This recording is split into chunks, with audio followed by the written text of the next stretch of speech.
Yeah. What's good, yo? Welcome to another episode of Real Talk, where, as always, it's Shitsville. We talk about it. I'm your host for tonight, Pat Scorpio, the New England representative. And as always, I got my man with me. I'm going to let him introduce himself. Yo, what it do, man? It's LB Lauderdale Boss, aka Shutterworth the God, the GOAT artist. You know what it is. It's still boxing over MMA, nigga. Get it right. Y'all tuning in. You already know what the name Shutterworth is. You know what it means. You know what it stands for, nigga. This RainGangRadio.com in the building. Yes, and like I said, once again, boxing still over MMA, man. Y'all come over here to get y'all emotion. Y'all, you know what I mean? Like we don't go Always over and there. forever. Yeah, always and forever. Like, we've been around since the fucking original like Greek Olympics, nigga. Boxing ain't going nowhere. You know what I Facts. mean? Like it is what it is. And no matter how many times niggas embarrass us, we still gonna be here like that drunk uncle at the damn picnic. We still Super gonna facts, be yo. on the black and mild with the blunt behind the ear, with the little E&J or whatever, nigga. Like it is. Yeah, because there have been some wild statements since Saturday that have gone down from MMA cats about this boxing shit, like super wild. But we'll get into that in a little bit, yo. But Yeah. yeah, ring gang forever and always. And as always, I got my other man with me. I'm let him introduce himself. Hey, yo, what's good? You already know who this is. Your boy King P. Bodega, Bodega Boxing in the building. Ring Gang Radio all day. Let's go. Yeah, you MMA dudes are out the bodega. Out of there. Yeah. Not What around. do you want to on the corner of the fucking bodega at this And point? and y'all are very uncultured anyway. So I don't like your kind anyway being there. So there's just more reason to keep you out. Damn, you sound like one of these damn fucking Southern crackers out here. I They don't take no. too kindly to your kind. Well, Like, damn. but in this case, it's the opposite. These are the people that would come to the bodega and probably order a bagel with hummus. Nah, get out of here. Go somewhere else. An avocado spread. Like, you don't get the fuck out of here with that pretentious ass bullshit, nigga. Facts. But but yeah, since we already know they're not welcoming the bodega this week, man. So I got my other man with me. I'm gonna let him introduce himself. Hey, what's fly? It's Conscious Pilot, the West Coast Avenger, number one contender, preparing for liftoff. Ringing radio. Let's fly. Let's get it. Yes, sir. Conscious pilot stays elevated above the clouds, you dig. But man, we've had a hell of a weekend in boxing, like unexpected hell of a weekend, like whole bunch of shit to that went down. But before we get into that, though, my man King P, he was at the Serrano. He was at the Serrano card in Florida. I mean, I swear he's like one more trip, and this nigga needs to get a Florida driver's license or some shit. Nigga. I don't know about all that. The I driving would is too horrible. He'll have like PTSD if he get a license down here. those Florida drivers are horrible. Like I took Ubers and it got to the point where I'm directing these people how to get to where I'm trying to go, and I'm not even from here. Like, yeah, no, I couldn't deal with these Florida drivers. Nah, I'm good. And it's too regional. Like West Palm Beach drivers drive different from Miami drivers. Broward drivers drive different from damn Tampa. Like all of them is just madness. Yeah, well, these Orlando drivers can't drive for crap. So nah.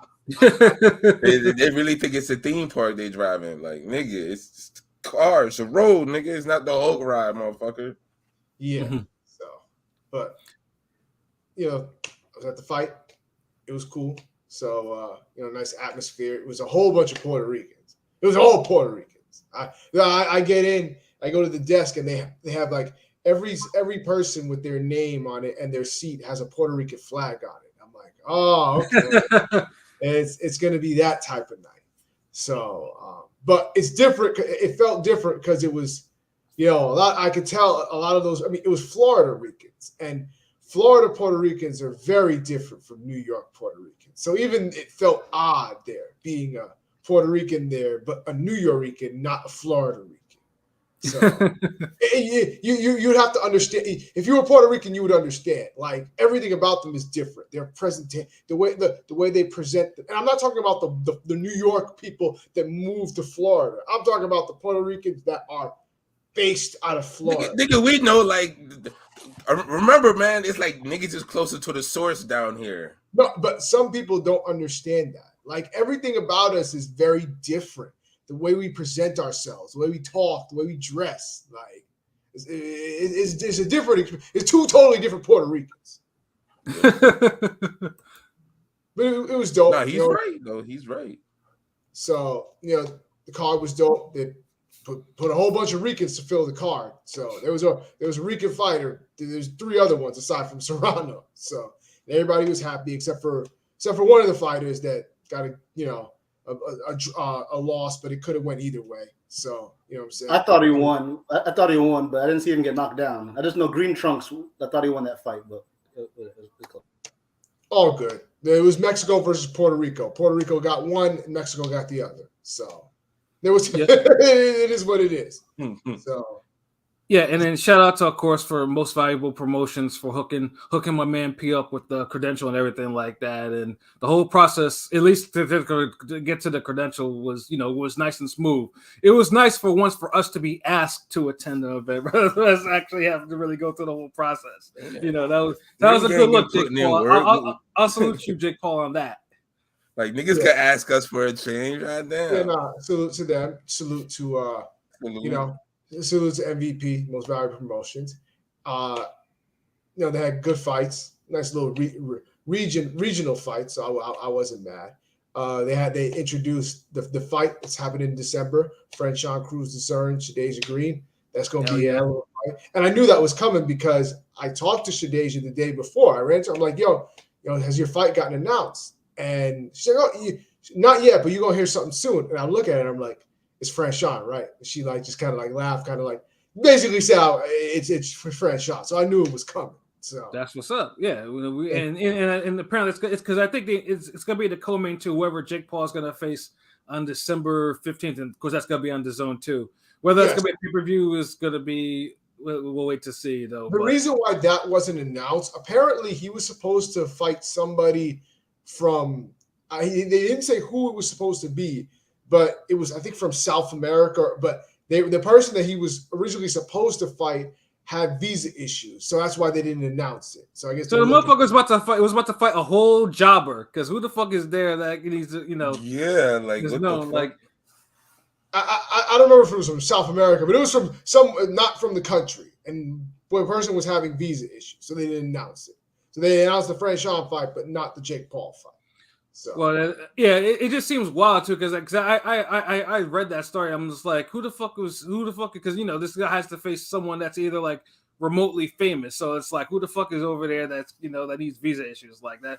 Like that it must be a whole jobber because he probably needs to get some knockouts or some shit like that. So yeah.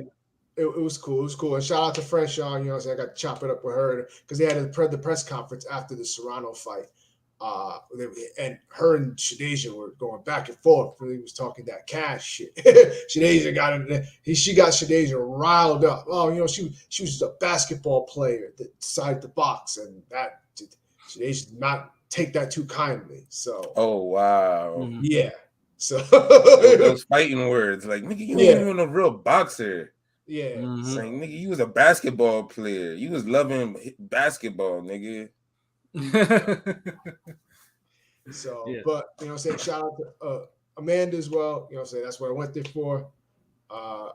Made history or herstory, whatever you want to say. History, her story. Hey man, you didn't meet Layla Ali. She was there, bro. She was there. I didn't see. I don't think she was in the front. I think she stayed in the back because I did not see her out there. Because I looked, I did not see her. I only saw Christy Martin, but Christy Martin was going to be there anyway because she was she was one of the fighters she was managing, so she was there regardless. But I didn't see Layla. I saw Jorge Linares; he was there, but I didn't see Layla. Wow. So I don't know. If I was there, I would have tried to see Layla Ali because that's an Ali. No, I was looking to see if I could find her because she's not hard to spot out. But she an Amazon. Like she'll whoop everybody's ass in the building. Oh yeah, I see her. Like there she goes. Yeah, exactly. So, but it was cool to see Amanda, do history. 3 minute 12 rounds, first time ever. So whipped her ass. Whipped her ass the whole fight. Yeah, so I mean, for 12, like I said, it wasn't. I mean, her and whoever she's facing, they both had good stamina for 12 fucking rounds. Like, you know, I didn't, you know, but like I said, it's one of those things where, because I know, but Serrano not getting the knockout to me is just letting me think, like, I mean, yeah, obviously she's getting older, so her ability to kind of finish people within the distance is kind of fading a little bit. She's lost a step. I mean, she's still world class, but she's definitely lost a step. It feels like. She's lost a step, but we'll see how that goes, though. But yeah, but you know, it was a good fight. You know, I was entertained by it. You know, unfortunately, it was the only fight because I was out, but I caught that one. I mean, honestly, it was kind of a good thing that she didn't get the stoppage in a way, because they went 12 rounds, and now people could stop. Well, you know, Dumbo Mauricio Suleiman was like, you know, if they did 12-minute rounds for 3 minutes, 12 rounds for 3 minutes, 12-minute rounds for 3 minutes, 3-minute rounds for 12 rounds, somebody would die, a woman would die, and voila, nobody died. They're alive. Like, dude, if it was a big deal, look, man, women train in the gym for 3 minutes when they're training with dudes. And I asked Franchon about that, because I was talking to her about it before the press conference with Amanda, and I was asking her, I was like, how do you train? Do you train for like 2 minutes or 3 minutes? She's like, I train 3 minutes. I do 3 minutes. All my drills are 3 minutes. So I'm like, you do 3-minute drills, but in the ring, that is weird. Like, it doesn't make any sense. They practice for 3 minutes anyway. Right. So you might as well. So, you know what I'm saying? It was cool. Shout out to them.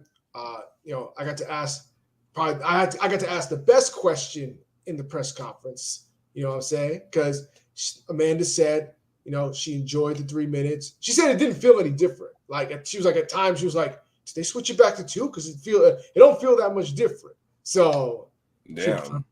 She felt fine. She felt she could have gone longer. And she wants to do 3 minutes. Like, this, she wants to be an ongoing thing. So she's sticking with it. And so I asked her, you know, I was like, congratulated, and I asked her, because I'm like, okay, how is that going to be a sticking point for future negotiations? Because you have women like Alicia Baumgartner and Sky Nicholson, who have both showed that they want to fight Serrano. They're interested in the fight, but they've also been on record as saying, oh, well, they want to fight 2 minutes. They're not interested in 3 minutes.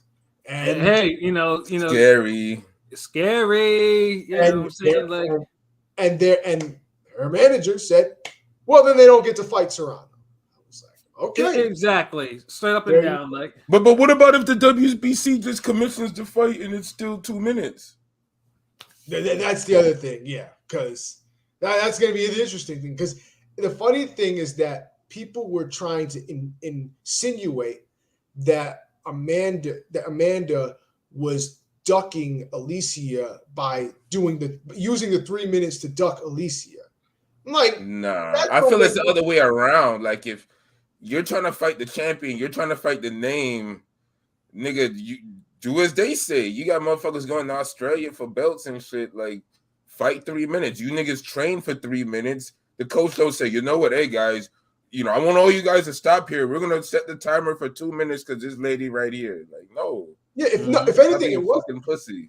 It was the other way around, because Michael Rothstein of ESPN was right next to me when I asked the question, and he tweeted out that what I had asked, and they responded. Sky Nicholson responded under his tweet, and she said, "I will fight Amanda for under whatever guidelines the WBC allows." Which I saw that, and I'm like, it's the other way around. She's hiding behind the WBC. Yeah, exactly. Exactly, because WBC was the only one that was openly against the 3 minutes, so she could say, well, if the WBC allows it, I'll fight it. If they make me fight 3 minutes, I'll fight the 3 minutes, knowing good and well they're not going to make them fight the 3 minutes and that they're against it.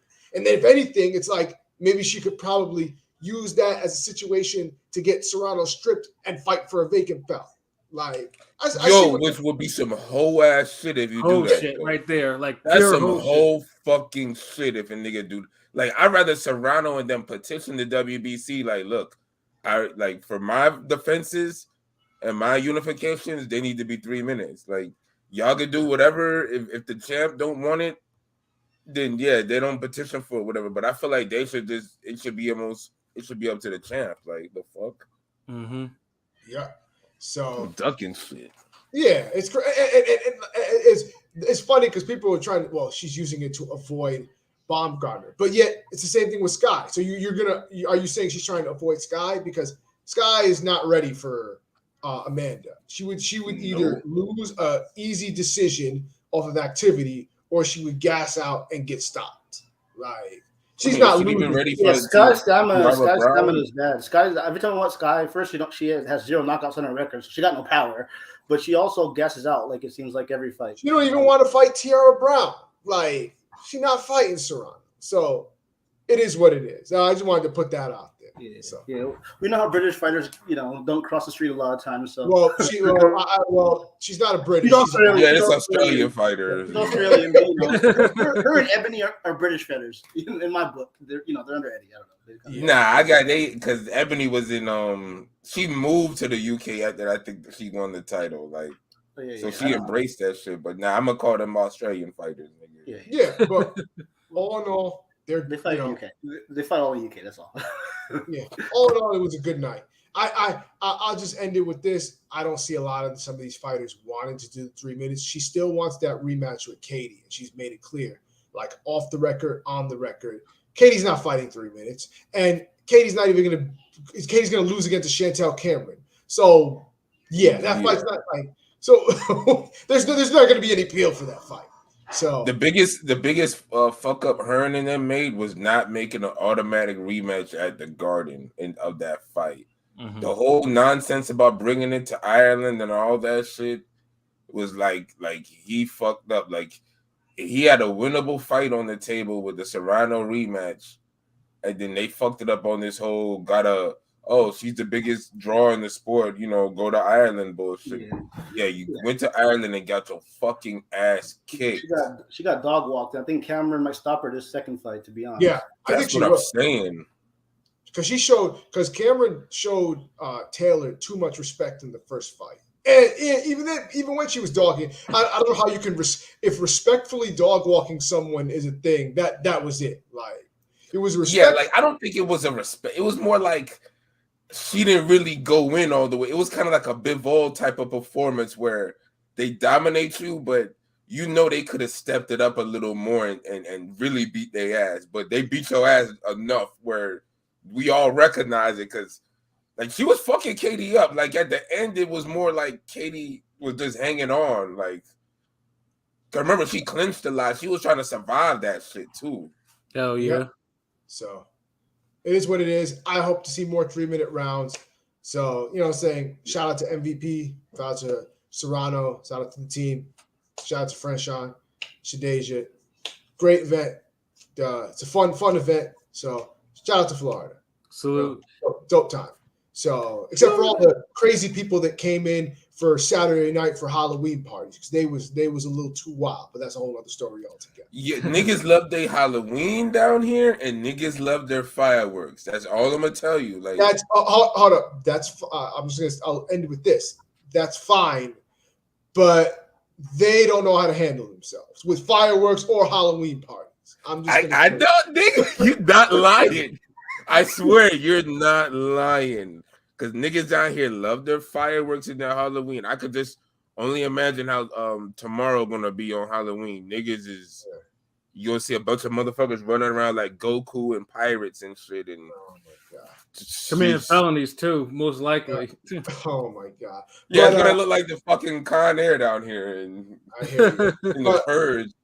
I know that the chat is chatting. So we got our appetizer. Let's do the main course now. Yeah, exactly. Let's get into I think literally everyone has mentioned Fury. But Faneuil's the only one that actually mentioned Jake on there, or Dice. He said he just says salute us and everything like that. But yeah, I think everybody with the Tyson Fury, they ready to talk about it. Let's go. Yeah, everybody is super ready for this shit. All right, I'm gonna just go through them real quick. Deontay Jones, what it do? That nigga Francis for sure won. The whites done robbed us again. Blazing Killer, what it do? Long time no see, what it do? Well, Sutter, I would love to argue last night, said a lot.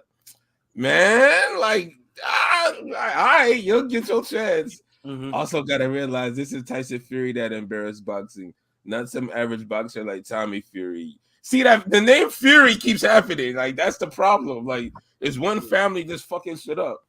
Tyson is known as the big deal. I don't know about that anymore. I'm just saying the overwhelming public. You know, I'm on YouTube a lot. The comments, Twitter. A lot of people think Ngannou won, man. Yeah, he did. He honestly got robbed of me. He got dropped by someone who's never had a boxing match. Yeah, at the most, maybe 5-5, but +1 for the knockdown. You know, I don't know. I don't think Fury won. I don't know. It's tough. Because Fury didn't do it, dude. Look, I think if they would have just scored it a draw, I don't think people would have complained as much. But then you'd have still had niggas like, hold on, he took the damn heavyweight champion to a draw. Like niggas would have lost their mind. Yo, it's the it's the biggest MMA hater. Biggest MMA hater in history, Android. Mm-hmm. The goat Android himself. The goat. Android, you a goat now, because it's like if somebody else is recognizing you, what's good? Can't wait for this one to get started. Tyson Fury is a selfish piece of shit. God damn, like y'all niggas came in here swinging, like man. Hey Beth, what it do? Tyson, you fool! Like, goddamn, y'all niggas getting Shakespeare with it. The Fury family, I feel like they got some gypsy mob ties or some shit because they always get the benefit of the doubt, bro.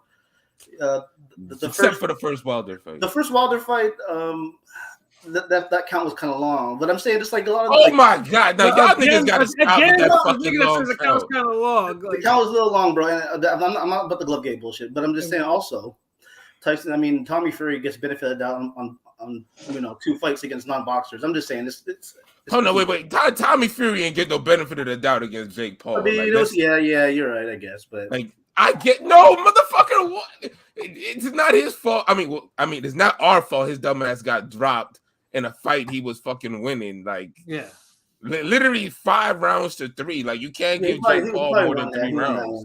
The KSI one is just more sticks out to me more. Yeah. I mean, they just call the KSI. I mean, we ain't gonna rewrite history. Jake is fighting on a non-pay-per-view card like the last MVP card. It's a low-level pro from the sounds of it. God damn, y'all niggas going way to South America for that? Like remember how HBO used to feed niggas like off non-brand, nondescript, like Midwest guys? Mm-hmm. Like, damn, what happened to them days? You ain't got no corn shuck boxers or some shit. Tyson Fury heart and head hasn't been in the game for a while now since he got the master contract with WWE. That has given him $40 million per appearance and $10 million for merchandise sales. Yeah, the thing is though, he's not in the WWE right now. He's not getting anything from the It's not the WWE that's giving him the money. It's the Saudi. He hasn't signed anything with WWE. So yeah, in WWE, it's already paid him. He's not any like if they paid him. I don't think he's paid $40 million anyway. So it's the Saudis that are giving him the bag. Those are the ones that are giving him all that money. Yeah. Blame them niggas. Blame Saudi Arabia. Fury, obviously, when we did the preview on this, pretty much we were dismissive of it, as rightfully so, because Fury, should have been, obviously we've been like, he needed to fight Usyk or he needed to do something, and then other than just to do what he'd been doing, double talking and shit.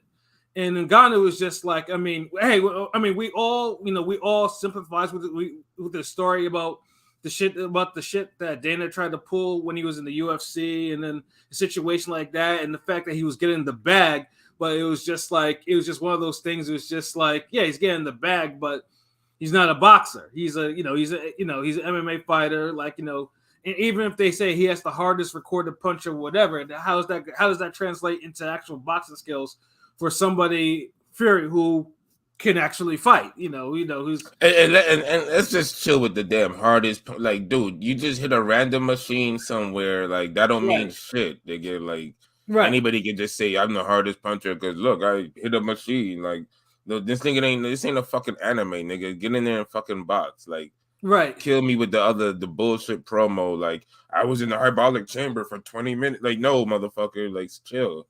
Right, and that was like the whole selling point of this. And I will say this though about this, like Saudi Arabia, as we all know, has been trying to make inroads for whatever reason into various sports, from boxing to wrestling to golf to soccer, all this, and they throw mad bread at this because that era money, that oil money goes a long way. It doesn't end for them, so it's like. For this fight, let's put it this way: the whole atmosphere was what probably Mayweather Pacquiao should have been if it was a little bit more friendly. Because I mean, to me, it was kind of a trip to see all these legendary fighters.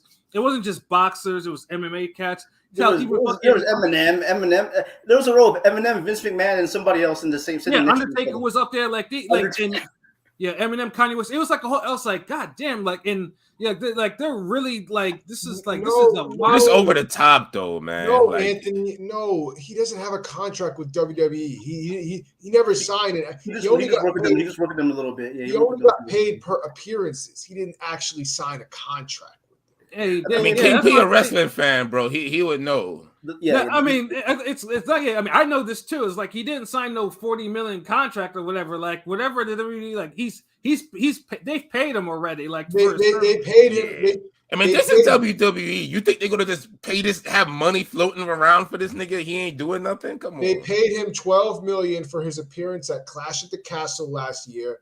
That's it. Like they're not ongoing. Still just giving him money for nothing. No. Yeah, no. Like, he has to do something to get more of that money. He's not The Rock or something. Like, so it was like, yeah, like I mean, and kudos for him from getting the check. But in terms of like the whole atmosphere, like, I mean, the shit, I mean, honestly, because there were some people that were wild. I mean, fucking Teddy Atlas was shilling his ass off on Twitter. Like every minute he was posting a picture with him and some boxer. Hey, this is this great champion right here. And, and then if it wasn't that, he was like, praising his excellency and all this stuff. I was like, God damn, Teddy. Like, I know they paying you, but God damn. He sold out so bad, years. It felt like, yeah. Oh, yeah, he did. Like, seriously.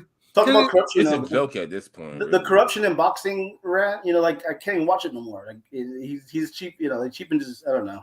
Yeah, because at first, because honestly, Top Rank got rid of him because he was telling the truth. And then he got bitter about it. And then he went to the MMA shit. And then Sonny Ribbon's like, Teddy Atlas, we like you.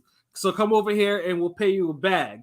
And then, all of a sudden, this motherfucker's in pictures smiling his ass off. This motherfucker doesn't smile like that. Like he's out there smiling next to all types of boxers and shit like that. That's why the whole shit is corny. Like people like, oh man, they know Saudi Arabia. They know how to make an event. No, they don't. Like, dude, they're doing like the equivalent of niggas like just paying. It's like you go to your homeboy house. He said he gonna have a party, and he hyped it up all week. And he's like, "Yo, all the baddest chicks is gonna be there." And you're like, "All right, cool." Like, and you kind of believe this nigga because like he be having the bad ones with him. You go there, and then it's like you recognize some chicks there, and you start realizing like, hold on, like, ain't no way these chicks would be here for no reason. Like, I know this nigga cool. Like, I know he got some hoes, but he ain't on that level. He ain't gonna be having these. And then you find out, you start talking to one of them, whatever. You try to mac one of them, and they're like, yeah. So my agent put me on to this place, yo. So you're like, hold on, this nigga, you getting paid for this?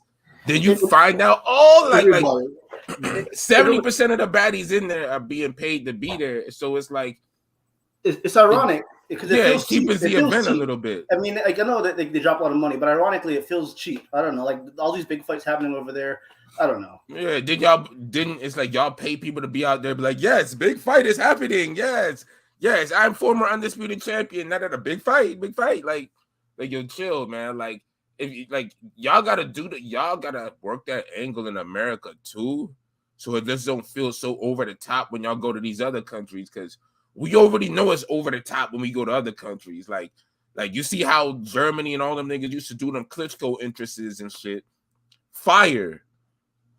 But all the extra performing and shit y'all doing and the whole yes man shit y'all got going on, like no one likes that shit. Like, but the problem is in America, no one's gonna pay. And the problem is in America, no one's going to pay these niggas to actually, to do, like, we're not going to pay them Saudi Arabian money for that. That's the problem. Then that's the problem. Like, I don't mind, like, niggas should get paid, but, like, you shouldn't have to do that for Saudi Arabia money, bro. Like, if niggas is trying to exonerate and exalt you and shit, like, yo, let a nigga pay you 5 racks and get your tickets and shit to show up at the event and put on for boxing. Like, why niggas gotta get the damn the Busta Rhymes Arab money bag before they do anything for the sport that made them rich and famous? I mean, to the credit, it wasn't like they picked all the current boxers. Like a lot of boxers there were like all retired. Like some of them, like a Nassim Hamed to Frank Bruno. Yeah, I mean, I get it. Like, yeah, but it still feels on some damn like it sounds. It's giving them Caesar Pena, DJ Envy like paid programming feel like. Yeah. This fight was brought to you by Joe Calzaghe versus Roy Jones Jr. Okay, yeah, this bout was brought to you by Riddick Bowe, Evander Holyfield. Flashback. All of them cats were all there. All in the pictures. I mean, like Buster Douglas was up in there. Michael Spinks was up. Larry Holmes was up in there. Like it seemed like every heavyweight champion worth noting was there. You know what I'm saying? Yeah, that's what I'm saying. It's like it's too like it's like y'all gotta present it differently. Like that can't be y'all go-to. Like every time y'all have an event over there, y'all gotta just get all the boxing alumni to kind of tell us like, okay, this shit's important because hey, these guys are over here that we paid. Like, nigga, I know that damn well Marco Antonio Barrera is not gonna be over there to see that bullshit if y'all ain't paying this nigga. Right. And like shout out to Andrew. Yeah, not organic. Organic celeb interest is what you get at Tank versus Ryan and M walking out Bud. Like, thank you. Like, god damn. Yeah. Again, like, yeah, to my point, this feels like it just feels, like the crowd, like, I mean, honestly, there should be some bad bitches out there and you can't even, you can't even dress like, I'm just saying, like, yeah, like, what's the point? Like, nigga can't drink, can't zoot up, can't drink. It's not. I mean, shorty can't be bad. It's quiet. I mean, Japan crowds are used to the quiet. You're used to the quiet. But I'm saying like, nah, come on, man. It's different. It's different. And I mean, even like British fights are big too. British fights, U.S. fights. I mean, the atmosphere. You know what I mean? I don't know. All the other European, like, bro, like, I'm just like, Saudi Arabia, like, it's cool. Y'all want to make y'all want to have fights over there, have big events. I get it. It's cool. But like y'all events will never be as big as y'all think they're gonna be. Like it's y'all like we just told y'all why. Like as long as niggas can't drink and y'all got women covered up and all that shit, like, and as long as y'all keep doing all this damn paid for promotion type shit, it's all the events are always gonna feel like some manufactured over the top nonsense. Like, I'm just sorry. It's just that's how it's going to until that shit change, bro. But then enough for the presentation, man. Let's get into the actual fight. Well, I mean, yeah. I mean, we can get. I mean, I was going to mention the car real quick because. Of course, my bad. Sir. Yeah. And shout out to Pilot though because he did call that Wardley win. Like when I was like, we were fucking like that. He'll get knocked out eventually, but give him some props. He wasn't going to stop loosening on the message. I am giving him props, nigga. No, I'm just saying. You know what I'm saying? I'm talking to LV because nigga, I'm about to say like, you standing on business today, nigga. Like, because this motherfucker. Dude, look, he's still a defensive liability. Adele had some squaring up. He had some spots where he hurt him a little bit, yeah. Yeah, like nigga, like me saying all this shit ain't no. He make for good fights. I'll give him that. Yeah. Like, yeah. I mean, I've been seeing a little bit of improvements as fights go on. So, I mean, what improvements, nigga? What improvements, man? Tell me, like. I mean, his defense is a little more tighter as compared to some other fights. I'm just saying. Like, I mean, Worley wasn't. I would say Worley wasn't getting rocked like he used because bro be getting rocked a little bit too hard in this fight. So, yeah. And this time, I mean, I was surprised. Like Adelaide was just like he was like amateur hour. Although he hit him with some good shots, but once Worley started letting his hands go, dude was getting hit with some real serious combinations, especially the one that dropped his ass. Yeah, because Worley does let his hands go. I give him that. Like that's the best thing about him, really. Like he'll throw those old school like heavyweight combination, not the damn 1-2 gas hug. I love you type shit. It's right. Like he'll come forward and take a couple to throw three. You know what I'm saying? he'll definitely take a couple. Right? He'll take a couple. And like I said, a couple, 2 or 3 times.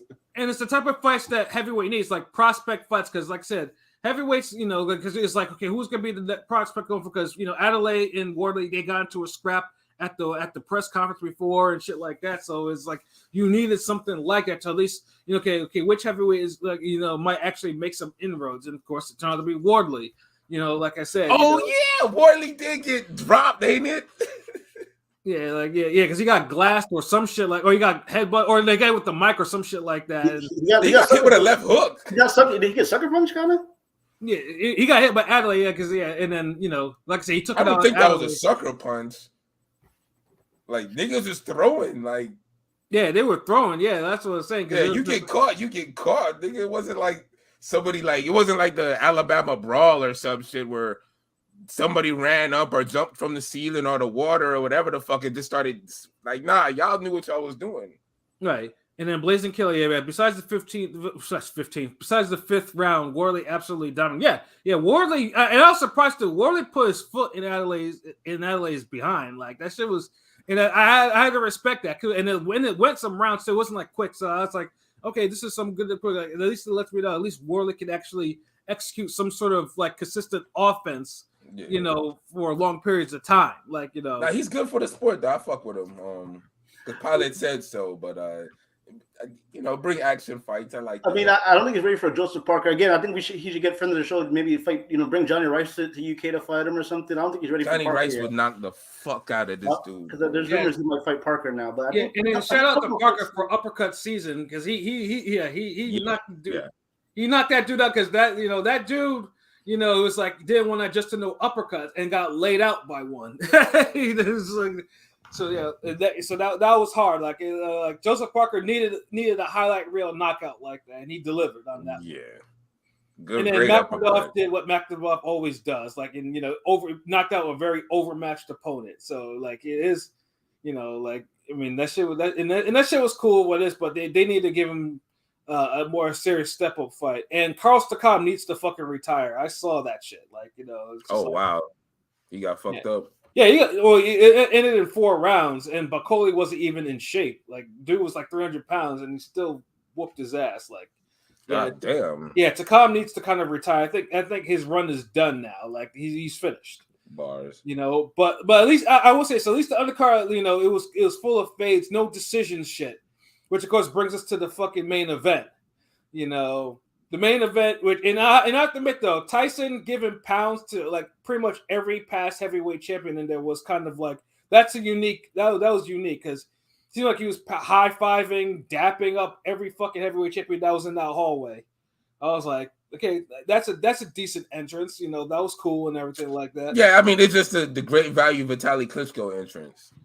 Well, I mean, except it wasn't video. It was just, you know, the Vitaly one was video. This was just like every. Yeah, I mean, of course. I mean, dude, with all the time that passed, he better make it better than the video. Like, I mean, now he got all them niggas paying money. Like, yeah, he's like, fuck it. Like, y'all here anyway. Yeah. Dap up. Yeah. And then, you know, he's you see, you know, obviously he's in the ring, you know, looking like he always does, like fat and out of shape and whatnot. And you see Ngannou come in. Ngannou is looking, you know, it's like, damn, you like, you know, you just hope you hoping he didn't gas out. Because me and my brother, I was at a wedding, so we were watching on this phone. We were watching all this shit go down and whatever. I was like, okay, you know, we can't be near TV. We might as well watch it on this phone. And, you know, obviously the whole theatrics is there. And fun things, too, is like the whole atmosphere wasn't even loud like that. I was expecting, you know, you think you have all these shits like that. But you just kind of had to feel like some of these cats were just sitting there just politely because they got a bag or they got perks or whatever. So they were just sitting there like it is, you know, and just waiting for Fury to start and Fury to knock Ngannou out. What we got was what my man LB would call a career mode glitch. Oh, wow. Fuck. Yeah. How you saying it before me, nigga? Nigga, I gave you your props, nigga. That's why. No. You did. I'm just surprised. I haven't thought of the term not one time this whole fucking time. Like that word was just literally out of my head, and then you say it. I'm like, oh shit! Like wow! Like I'm not getting at you. No props. It's just you're absolutely right. That's crazy. Wow. Yeah, like, and this is a situation where obviously one who's an established seasoned champion, clearly, although he said he took a 12-week training camp, did not take it as seriously as someone who I mean, he didn't look. I mean, the videos didn't look all that impressive, but clearly he was training his ass off. Now, I mean, earlier this year we all watched Creed 3, and we all, obviously if you've seen Creed 3. The story behind, everything like that is not something that's supposed to happen in boxing. It doesn't, that's fiction as anything like that. But sometimes the truth can be stranger than fiction. We had a damn near almost a Creed 3-ass situation in this fight, and that's what's wild about it. Ngannou, like when that shit started, Ngannou, first of all, showed decent pressure, decent work rate. He wasn't jabbing as much. That was Fury over there and everything like that. But he actually showed that he could actually pick off some of Fury's shots and not get, whereas, certain heavyweights just took him, without moving their heads or doing anything like that. But we won't get into that. He kept his hands up, too. I'll say that. Yeah, and kept his hands up, too. And keeping his hands up was, was what led to what would, that would change the whole kind of feel of this fight. That's half the battle when you teaching the novice boxing, keeping their fucking hands up. You get a kid or the adult, whatever, keep their hands up. It's like that is half the battle, bro. Yeah, and then keeping his hands up in round 3 was the reason why Ngannou was able to land a high left hook. Like, behind the ear, top of the head, back of the head, whatever you want. It wasn't back of the head, but definitely. It was like the side of the head. Like, it was a good shot. Yeah, it was a good shot. And the shot that was able to put Fury on the canvas, and of course, everyone pretty much went fucking crazy over that shit. And Fury, you can see Fury on the ground talking about woof. Like, he had a look on his face like he was like, what the fuck is that? That raw African power from the motherland is different. I mean, like, for real, like, yeah. I mean, that was a little short left hook. That was a little short left hook. That wasn't, that was like almost a grazing shot. Well, it wasn't no grazing. It was like an overhand almost. Yeah, no, it wasn't grazing because, like, in slow mo, because when Fury gets hit with that punch, you see that sweat fly off his head, like, like. That, like, Fury got hit with that. That was a solid shot. It was almost like a catch counter type of shot. The way you looked at him, the way Fury looked at him when he was down on the ground, I was like, damn, okay. Yeah, it was the new era Curtis Stevens Golovkin knockdown. Yeah, right. Yeah, I've already seen that shit memed up. Shit. Like, that shit got memed up quick. And me and my brother were like, hard. Like we were sitting there at the table that we were at. We were like, no way, like that we didn't see that shit happen. Like, but real talk, shout outs to Tyson Fury because he always provides some type of drama, excitement in his fight somehow. Like, because we reacted the same way when Steve Cunningham dropped him. Hell yeah. Like, I don't know which surprised me more, Steve Cunningham dropping him or Ngannou, honestly, because I reacted the same way. Steve Cunningham dropping him. I'm I don't know, man. Damn. I'm not surprised that Ngannou dropped him. Like, this dude is a sloppy. I'm surprised. Crazy. Listen, Fury is one of those people that he fights to the level of his competition. If he looks down on you, he's gonna fight like he don't care. Like, yeah, he's a showman. The problem is he's a showman. He tried to be too much of a showman. I knew he was gonna be a bit of a showman, but he did stupid stuff. He left himself wide open for that. Backed up, didn't even have his hand guarding anything. Like, he's an idiot. Yeah. He fought like there was no threat. And Ngannou can punch. That's the one thing Ngannou can do. Ngannou can punch. So That power transfer to even the I boxing. still ain't see him fucking damn knocking him down though. Like with Steve Cunningham, that punch, that overhand was like there the whole night. Mhm. And it's like you could see a tall motherfucker get dropped from that punch. But this shit was like Right. Like Ngannou just was like almost like a catch counter. He just countered real quick, like here, bitch, and like bow, and like oh shit, Yeah. like it worked. Like I don't know, like I know people trying to like I ain't trying to make a big deal about Mike Tyson training him and working with him, but I know that shit had to help though, because certain little things, little nuances, Ngannou had, like he was countering with a left hook that I didn't think he was even, on that level to be doing. Yeah, like and it was just solid too. And there was also and the fact that Ngannou was able to easily nullify a lot of Fury's advantages, particularly in the strength war. Now, Fury, for as big as he is, Fury is also strong as shit. Ngannou weighs like maybe about 6 pounds less than he does, but of course he's like full muscle. Fury tried so much dirty shit after that. I mean, obviously we all know about the elbow he threw. Like it was so deliberate. I don't understand how he didn't get docked points for that shit. Like like motherfucker threw a whole fucking like elbow from all the way back. But every single time that it landed more like a forearm, which is fortunate because if it would have landed like I know how it could have, it would have really it would have been horrible. Yeah, that or it would have really fucked it. Like it would have opened him up, pause or anything like that, and that was just like, geez. And then, but it landed that 90-degree angle where it would have been like, oh, like if it would have landed like a Michael Caceres elbow. Yeah, but and luckily it didn't too. But then Fury also tried to do like the leaning on there, but Ngannou would just shove him off, like literally just shove him off. And funny thing, and then Fury, obviously, he tried to go to his body, go to the head. He tried to keep a jab in, and Ngannou showed the chin, but Ngannou also showed that he can take Fury's power. And he was walking down Fury, and even in some of the when you get to like the mid rounds, you can see like Ngannou going to the body himself. Yeah, he was. Yes, he was. I mean, again, like as an MMA fighter, he has always had pretty, respectable, boxing skills. But that just shows his work ethic. Because, like, I watch UFC.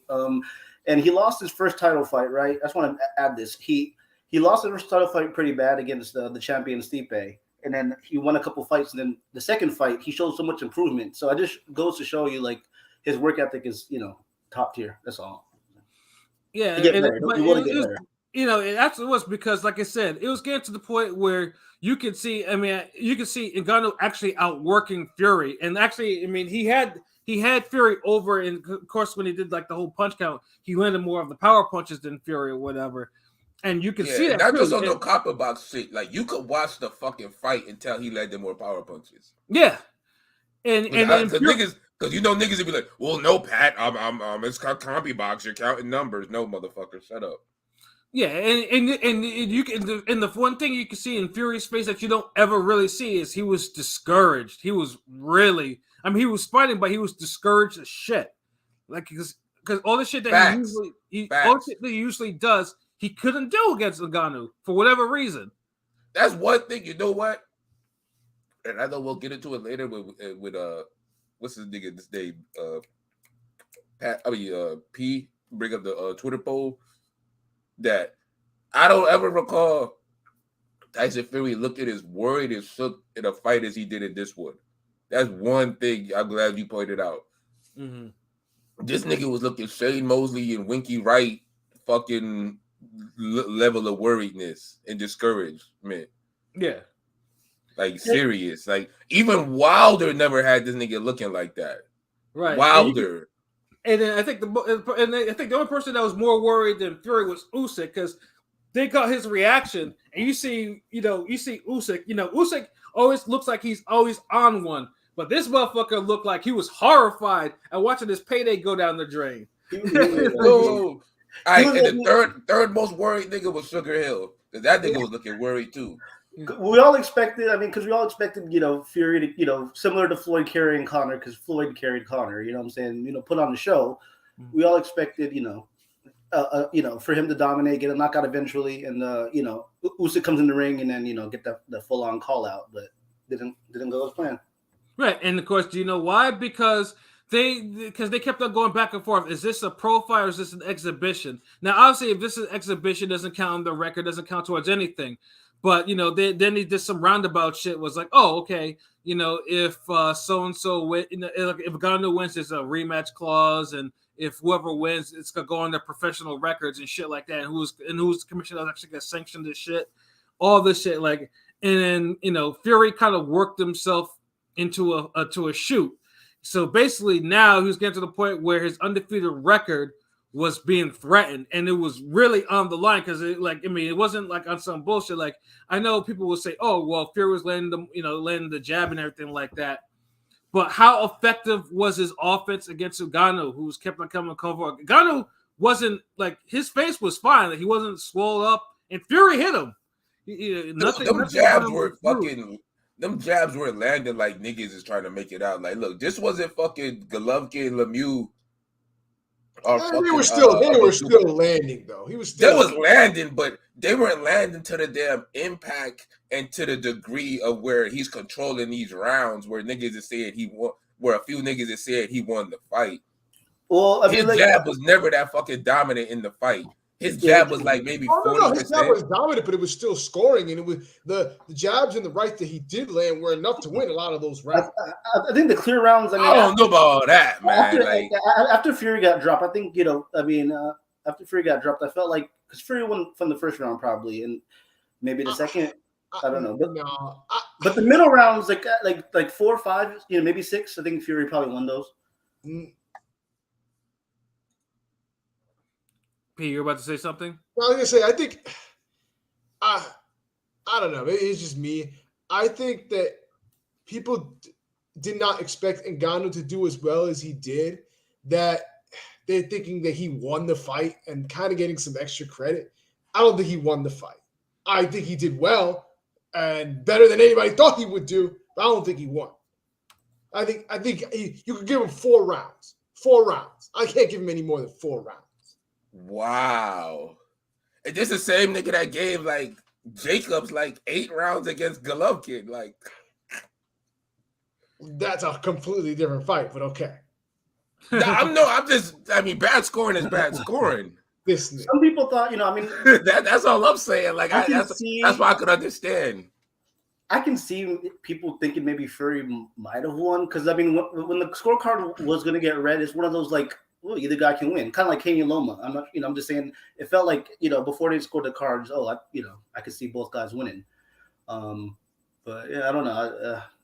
But in Haney Loma, whoever would have got a knockdown in that fight, we're definitely saying he won that fight. You get what I'm saying? Like, this fight was it had some swing rounds, but like at the end of the day, like, even if you say neither guy won 6 rounds, you got the knockdown, bro. Like, this more Spence Porter than anything. That's not as action packed, but what would you score? Definitely there. Well, Pat and Obi, how many rounds? Like, what would y'all give that score?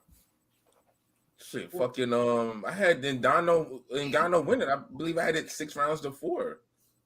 Yeah, and then you put the knockdown on top of it, like 6-4, maybe 5, pushing it's 5-5, but the +1 for like 5-5. But I don't think Fury wasn't dominant enough for me to get this nigga 6 rounds. Like, he didn't have to be dominant. He didn't have to be dominant to win 6 rounds. Like, you have to. How the fuck you win the fight if you don't dominantly win 6 rounds? He did enough to win 6 rounds. It wasn't dominant, but he did enough. Like, that don't make any fucking sense. I gave Ngannou the 3 definite rounds to me for Ngannou were the 3rd round, the 4th round, and the 8th round. And you could give him the 7th round. I couldn't find any more rounds to give him after that. And he completely gassed after the 8th. Because that's the thing, like, I know what you're getting at as far as like people giving more credit than is due. I felt like people did that in the Marquez Pacquiao 3rd fight. Niggas gave Marquez more credit than he deserved when he just made it a close 7 rounds to 5 type of 115, 113 fight. and niggas thought he was supposed to get KO'd. So I get it. Like, but when I look at this fight, and I'm looking at like the ring generalship, I saw an Ngannou fight more than I saw a Fury fight. Fury low-key did less than he did in the fucking Klitschko fight. Fury was weary of the power, right? It seemed like, he was weary of the power. The thing is, even when they got close, like Pat said, like Ngannou was like flinging this nigga all around the ring, and he was really controlling the ring, even when he wasn't punching like that.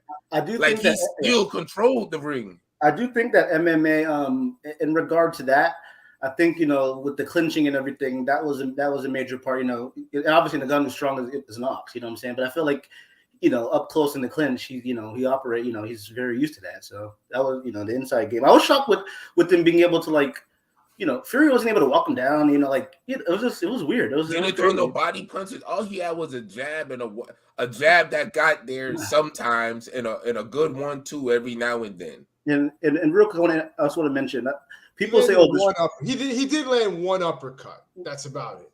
And let's put it this way, like it was so wild. And a downer cut. Further, it was so wild that Ngannou was even felt compared to throw a fucking Superman punch at this nigga, man. Like, real quick, facts.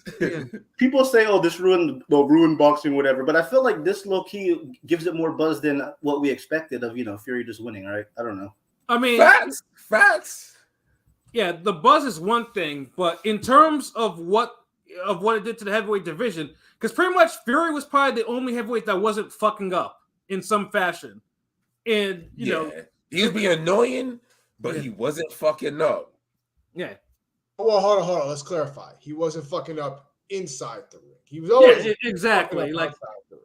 Yeah. Outside the ring. And that's why I said he was being annoying.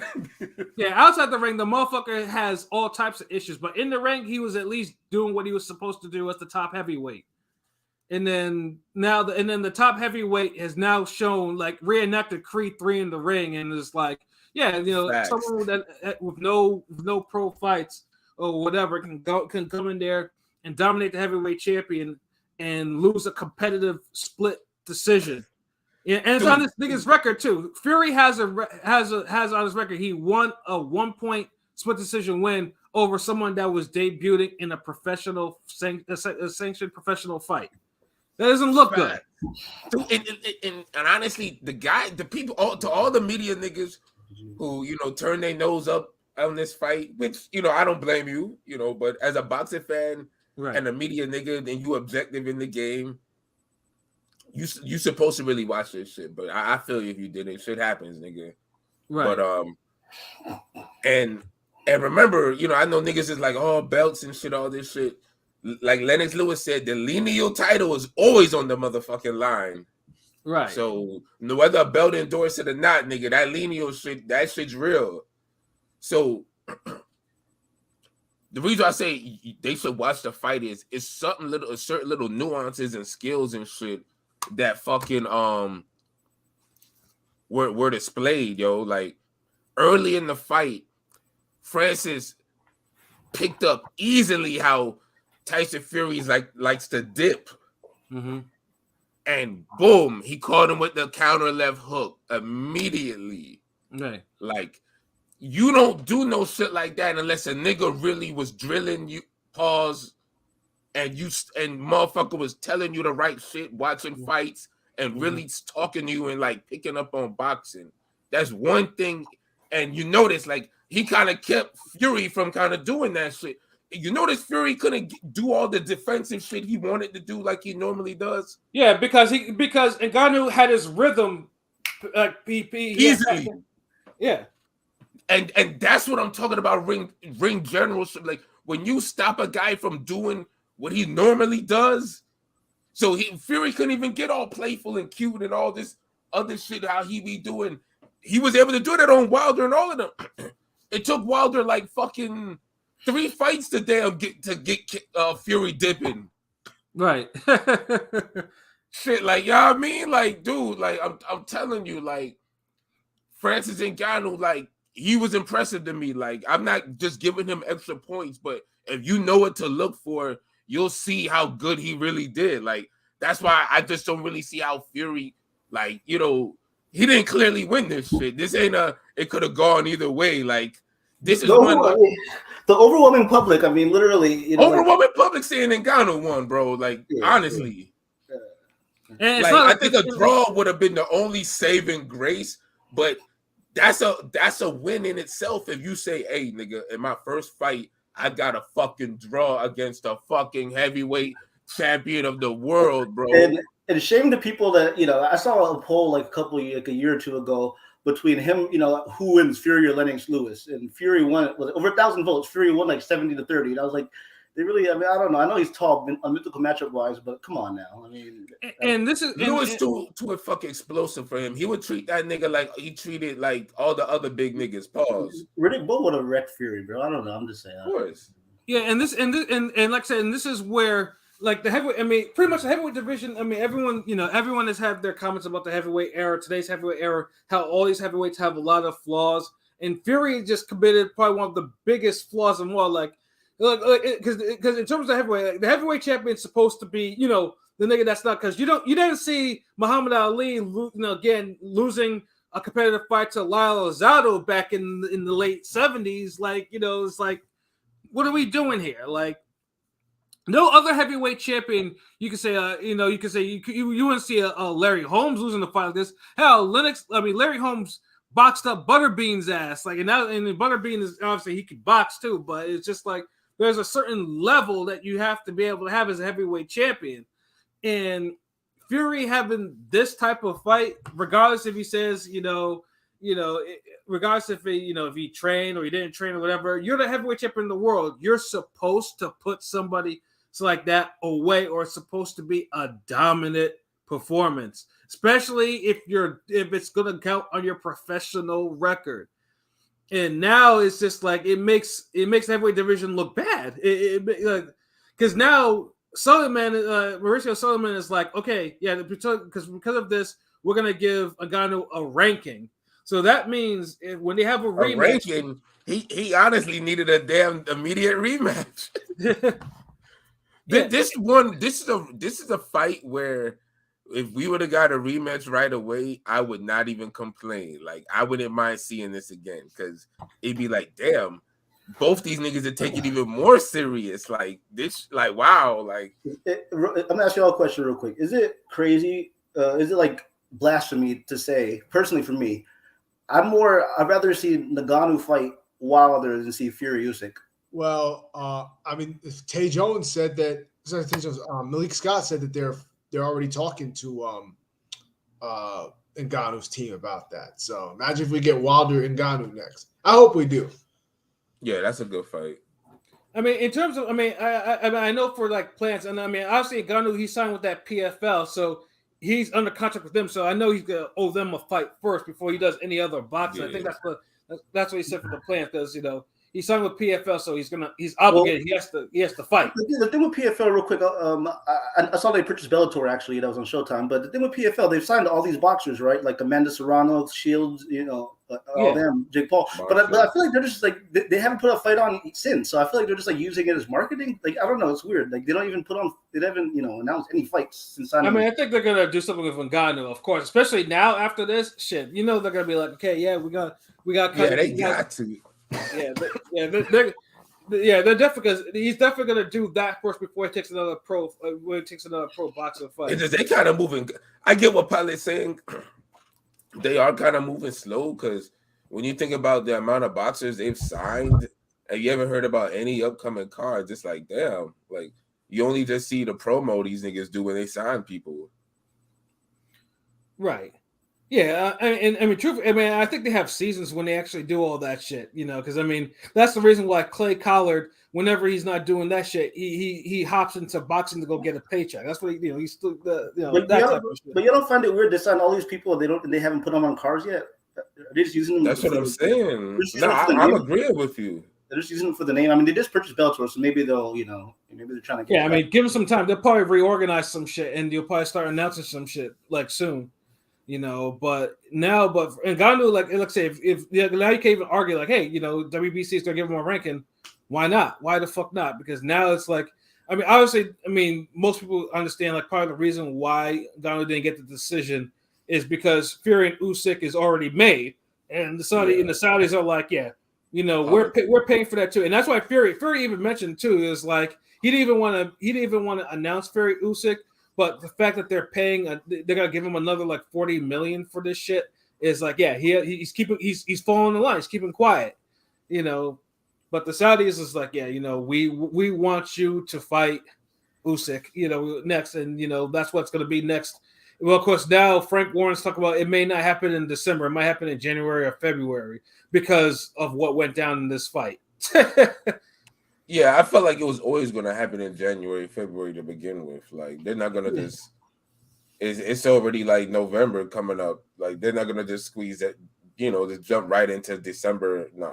Well, Frank Warren, because the fight was a lot harder than they suspected. Because obviously they thought he was going to treat it like an exhibition and just you wouldn't get and. It's like if that's the case, Fury would have already been in better shape training. Like it didn't look like he gave a fuck.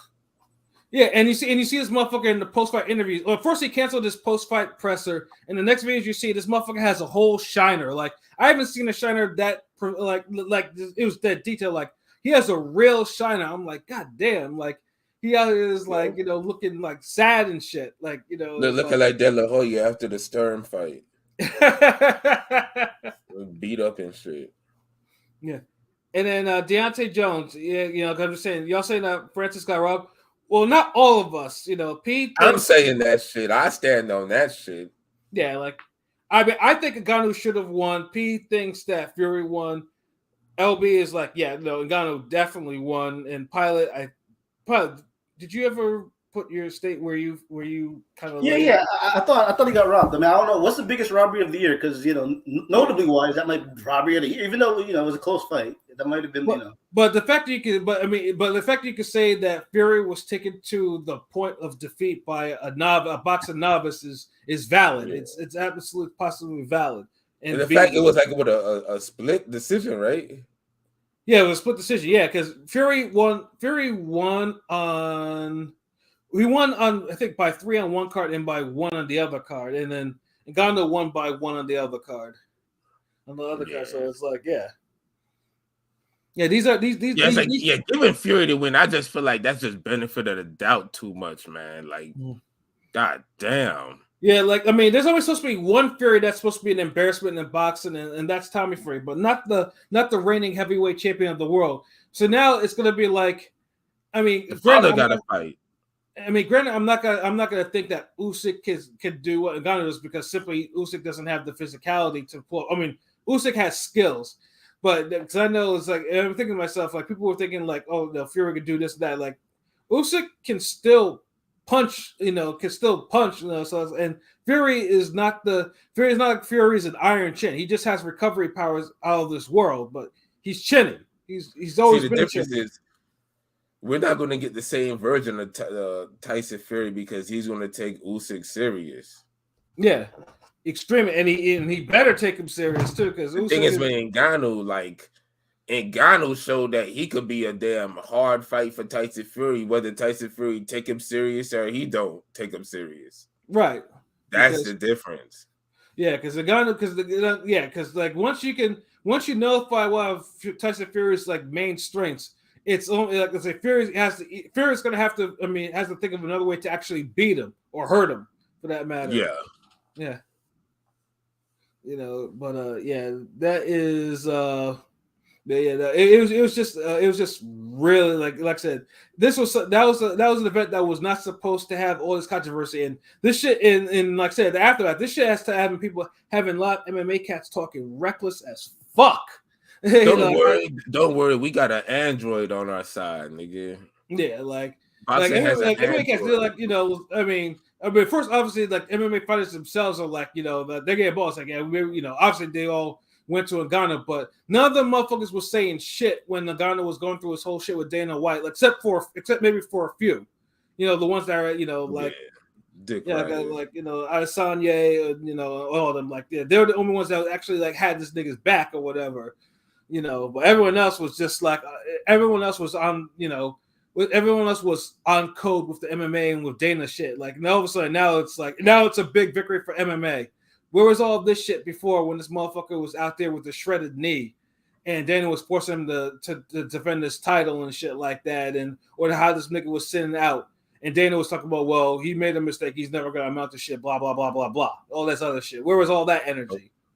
Yeah, so you motherfuckers that out here touting this like this is a victory over boxing, fuck you, because like I said, because boxing gave this nigga a victory, really gave this nigga payday, recognition, yeah, his name buzzing and peaking harder than it ever has in his whole career. Like, Dana White had nothing to do with that. UFC had nothing to do with that. None of that. Basically, Ngannou gambled on himself and won, something that more of you motherfuckers need to do. Because you motherfuckers want his payday. Because Ngannou set himself up to get probably even more than the 10 million that he got for fighting Fury. Like he's gonna get more. He's a hot commodity and he doesn't need Dana anymore. So it's like you motherfuckers could do what he did if you want to get off the plantation. You know what I mean? Like so it's like, and he looked faster than he did in his damn workout videos too. He did. That's one thing, because he was looking slower than Joe Joyce in them videos. Yeah, and I was like, I was just like, even with someone with Fury who can, who moves pretty well for a man who's 270 pounds, it's like, Fury will probably hit him at will, but I guess, that's why they call that shit like pad work and all that shit. Like, that's what it is. It's not necessarily what it means, the things that'll happen in the fight, which is true, but yeah, it's just, like this whole MMA, like talking reckless about this shit and saying like that, okay, boxing's done. No, boxing's not done. Like, yeah, don't get your ass whipped by no boxer. Yeah, it's like boxing is still thriving this year, and if anything, this, I mean, as negative as it's going to affect like the heavyweights, I mean, it gives boxing more attention to detail though. And then although Top Rank though was on some whole shit too, because they tweeted the highlight of the knockdown and everything like that, and then he took it down, and then eventually they think they put it back up on YouTube and shit like that. It was like, I mean, you motherfuckers wanted to, I mean, like I said, you didn't want that engagement or anything like that because you were too embarrassed, But people asked for it, like, where's the fucking knockdown? You aired the shit, put it up, motherfuckers is gonna tune in to see the knockdown. Do that shit, don't pussyfoot about this and take that shit down, But Tyson Fury though, motherfucker really needs to take a hard look at himself and be like, and he's silent, he hasn't talked no shit or nothing like that. Like, motherfucker, you need to understand that that you're the fucking heavyweight champion of the world. You can't just go through life eating candy and snorting it too. Like, you gotta, act like a heavyweight champion. Lex Lewis, Lex Lewis, I mean, he's getting chastised by other champions, and rightfully so. You gotta do that shit. Like, just at this point, he could get chastised by anybody. Yeah, because eventually, if that's not a wake up call, someone else will give that to you eventually.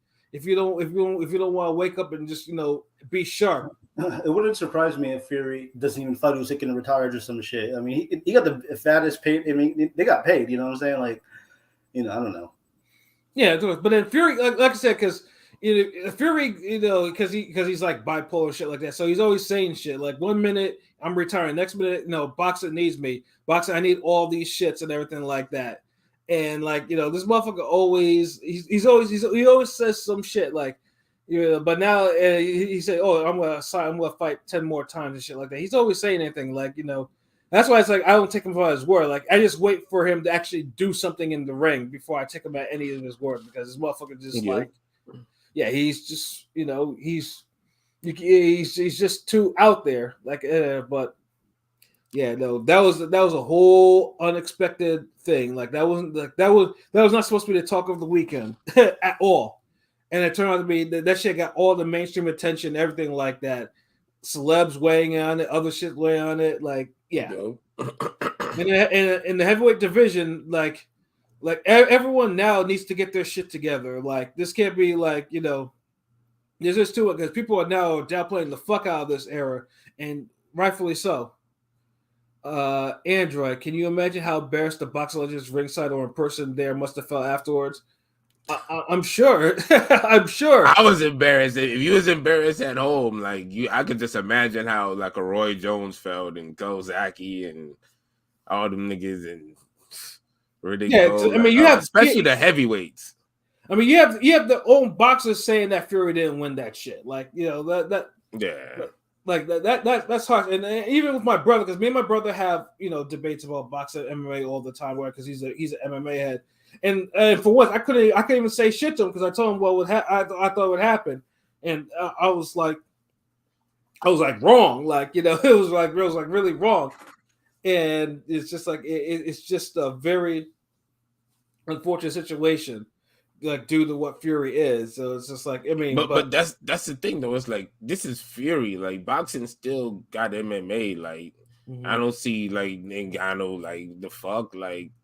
Slow ass nigga. That shit worked with fucking Fury, dude. Like Chris Bird, like boxes this nigga into Bolivia, bro. Like, yeah, like man, like, and okay, hold on, fuck that. All right, salute, Belly. What it do, Belisarius? Ngannou versus Zhang. Zhang pieces him the fuck up, bro. Are you serious? Yeah. Like Ngannou too open for that shit. Like, pause. Like, yeah, like he ain't gonna have the reaction. Styles make fights. Like there's a few heavyweight boxers that would probably. Nah, Ngannou could probably beat Wardley. Oh, you gotta go back there, huh? I'm just saying because Wardley just be there, nigga. Like he'll throw punches, like, you know what I mean? Let me see. Ngannou versus Wilder is a good fight because it's a shame he's 37 because you know, like, he got 3. Well, he got 3 years. Like he got a couple years, I guess. Dude, if this nigga fight 3-4 times, he could bank off this shit. You know, get the Wilder fight, and you know what I mean. I mean, this nigga like literally was heavyweight champion of UFC and supposedly had to beg his camp to loan him money. I mean, you know what I'm saying? So at least he's getting his proper pay, you know. Well, that's my thing. That's the thing. Like the heavyweight division, we shouldn't need to go through all these type of theatrics just because, like I said, a lot of these guys are just not. Wilder is the thing. Wilder needs to fucking fight. Like I don't know what Wilder is doing. Like, dude, we have the best year of boxing since 2019, and Wilder didn't fight. And you could say a MMA guy did more for heavyweight boxing than Wilder did. Let me ask you real quick. Do y'all think it worked? Like it's unfortunate he got burned by fucking Ruiz. Andy? It is what it is. Do y'all think nigga Ruiz ain't the only person in the division he could fight? Yeah, dude, they could have spun the block on Ruiz plenty of times. No, the Joshua fight was always going to be some bullshit over there, dog. Like, dog, ego got in the way of the fucking Ruiz fight on both them niggas' ends, yo. Because at the end of the day, we still ain't getting no fight from neither one of them niggas. Like, they both fucked up because if one nigga would have fought somebody else, then it would have been like, all right, shit, at least he more serious. Like, he really trying to fight this year. But neither one of them niggas fought. Right. So, nah, man, fuck it. Them niggas ain't want to fight. Yeah. And all this soft call-out shit is just whole shit. Real quick, let me ask you. I just want to ask real quick. Do you think, because I would safe to say Francis Ngannou, in terms of the MMA going to boxing, was, you know, the best, you know, of recent memory, right? Is it safe to say that? Mm-hmm. Do y'all think it's because he is a heavyweight and he has that power? Like, you know what I'm saying? Like, I mean, do you think that plays a role in it at all? I mean, you know, he's a heavyweight, he can weigh as much as he wants. I don't know. I'm just wondering if y'all think, you know, because all the other MMA guys going to boxing didn't look impressive against, you know. It's the skills too, man. Like, Ngannou seemed like he trainable, like he coachable. Like, the only thing he could have probably did more, but as a novice level, like, was jab. But I felt like if he would have jabbed any more than he did, he would have kind of tied his arm out, and so he wouldn't be able to counter. And he was pretty effective with countering. Like, when you grade the performance and the look and what he has to do, you got to look at it what he's capable of pulling off. So I damn. Good question though. Well, I mean, like I said, Ngannou is putting currently all the heavyweight division to shame. Like we need all the top heavyweights. Like most of y'all wasted this year. Y'all better make it up in 2024. Like it can't be like Wilder. That's what I'm saying. Like Wilder, Ruiz, fucking Luis Ortiz talk about he can't get a fight, which is bullshit. All of y'all need to, I mean, Usyk, obviously, had his one fight, but of course he fucked up in that fight. Joshua, had his 2 fights and was supposed to fight. Oh, dude, the irony. I just remembered now, like the facts. Like you could make the argument that the heavyweight champion belonged to 2 different people. Yeah. You can literally make that argument. Like, and it's like I'll have to listen and be like, hold on, like he's not lying. Like, I mean, like, even if you don't make the argument, Usyk and Fury weren't really the best representation of championship heavyweight boxing. Like, I can't remember in no year in heavyweight boxing where the champions made the belt, like the title, look this bad. Like, it's just anybody could have it now. Mm-hmm. Like, this is like a first. Like, it's like boxing gods was like, all right, heavyweight division, y'all fucking up. Y'all can't make the big fights. This is what I'm going to do. I'm going to jinx y'all division for a year. But I'm going to give y'all the best year of boxing ever, or since 2019. So here you go, nigga. Bow. I'm like boxing as a whole is going to be popping except the heavyweight division. And then when y'all do pop, it's going to be for the wrong fucking reason. Mm-hmm. Boom. Like, there you have it, though. Because every division has had a spark of positivity except heavyweights. Heavyweights have just been like either like a pleasant little surprise or like a fucking massive disappointment. Nothing else in between. Would y'all say that's the best fight, quote unquote, best fight of heavyweights this year? The most dramatic. It's going to be in top 5 because of it. Yeah. I mean, if somehow Fury and Usyk does take place on December 30th, 23rd, I said 30th, December 23rd, then yes, that would easily be the de facto best heavyweight fight of this year because it's it's undisputed status. But like I said, the effort involved, like, dude, look, Ngannou made around the same much as Dylan White and still and put up a better effort. Yeah, and some heavyweights need to be. Yeah, Dylan White needs to be ashamed of himself, straight up and down. And Ngannou been fucked over with money, and he hasn't gotten the damn type of paydays Dylan White has gotten. Mm-hmm. And he didn't do all that bitching and complaining. He promoted the fight. He did what he had to do, and boom. So right. I can't shit on the fighter like that. Like I can't. Boxing's still number 1 because boxing brought out the best of Ngannou. Yeah, that's how boxing still fucking wins. Mm-hmm. MMA didn't get the best of Ngannou. Mm-hmm. Boxing did, and we gave him the best. Not with the judges, but we got him that second best, which is that breaded that money, yo. Mm-hmm. And this clout is forever, yo. Yeah. So it may, like shout out to my nigga Android. I know it was embarrassing, because we looking at it, each other like boxing down, but it's a spin, man. I know, he sent me the LeBron tweet, that's why I can't.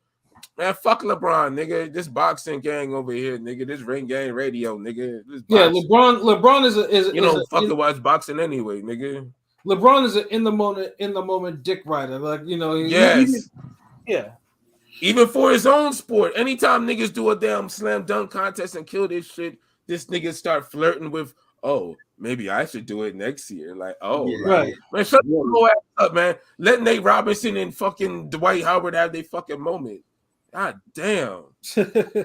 Nah, I just hate shit like that. Like, nigga, like fucking Clarissa Shields ass nigga, yo.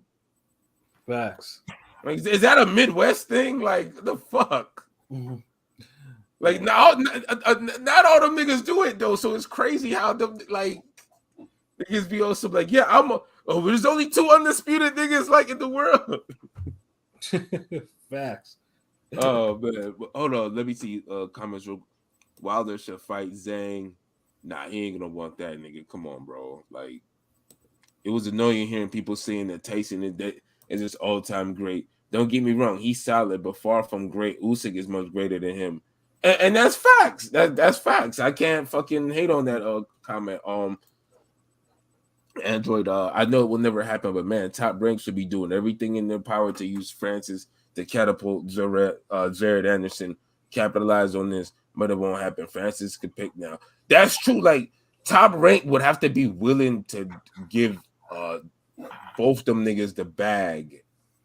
They would have to overpay that fight, but they could really fucking sell it and market it. Like I like how you thinking, because if you sold that as, look, the next best heavyweight versus the real heavyweight champion, I know it'll be counterproductive because y'all still repping Tyson Fury, but this fight is going to be in the States, and a lot of niggas thought Tyson Fury lost. So, like, yeah, that could really, that could be a pay-per-view fight that does like 1 million buys. Like, seriously. Like, the potential. Especially with Jared Anderson. Remember, this is a nigga who wants the bag. And he might not get to a belt. Yeah, Brad. Yeah, Jared Anderson. If Top Rank to invest in him, like, Jared Anderson clearly doesn't want to put in the work to get the bag. He just wants the bag straight up and down, and then hope to escape before It's his answer. But the only thing that could compel this fight to happen, if Jared Anderson used his own money, his own clout, and went on a campaign, just targeting Ngannou and trying to force a fight where it gets everybody buzzing to the point, like I just said, like, basically, I'm the next great heavyweight champion. Let me fight the real heavyweight champion. Right. Like, that's the whole narrative, and it takes Tyson Fury out the picture because it's like, well, we thought you lost anyway, motherfucker. So who cares? Get out of there. Right. And so, honestly, man, like, stranger things have happened, but I think that's something that's real possible. Wilder was an actor in a BBC show. Oh, word? Are you fucking with us? Are you telling the truth? Because that explains why he been inactive. Well, Wilder, yeah, it sucks, but he made a lot of money. He does his act, but he does a lot of music and other stuff. So whatever, Yeah, the music shit that he does. He does like Afrobeats music and shit. Like that. But then just shut the fuck up and do that shit. Don't damn complain about, man. When I was a champion, heavyweight division was kind of more popping. It was buzzing. People talked about it. People cared. Then fucking fight already, dude. I talked a lot of shit about rap music this year, but because it is what it is. But I ain't gonna talk too much shit because I know I ain't dropped no music, so I ain't putting nothing out this year. So because it is what it is. So I can't go too hard, but Wilder, he really been going at it, and it's like, nigga, fight somebody, like, yeah, like, nigga, like, I put out music for the love, so I ain't gonna get $1 million or no shit like that. So and I'm still being humble about it. So nigga, you getting the bag when you fight. So nigga, like, what's stopping you? Hope it's not Andy Ruiz.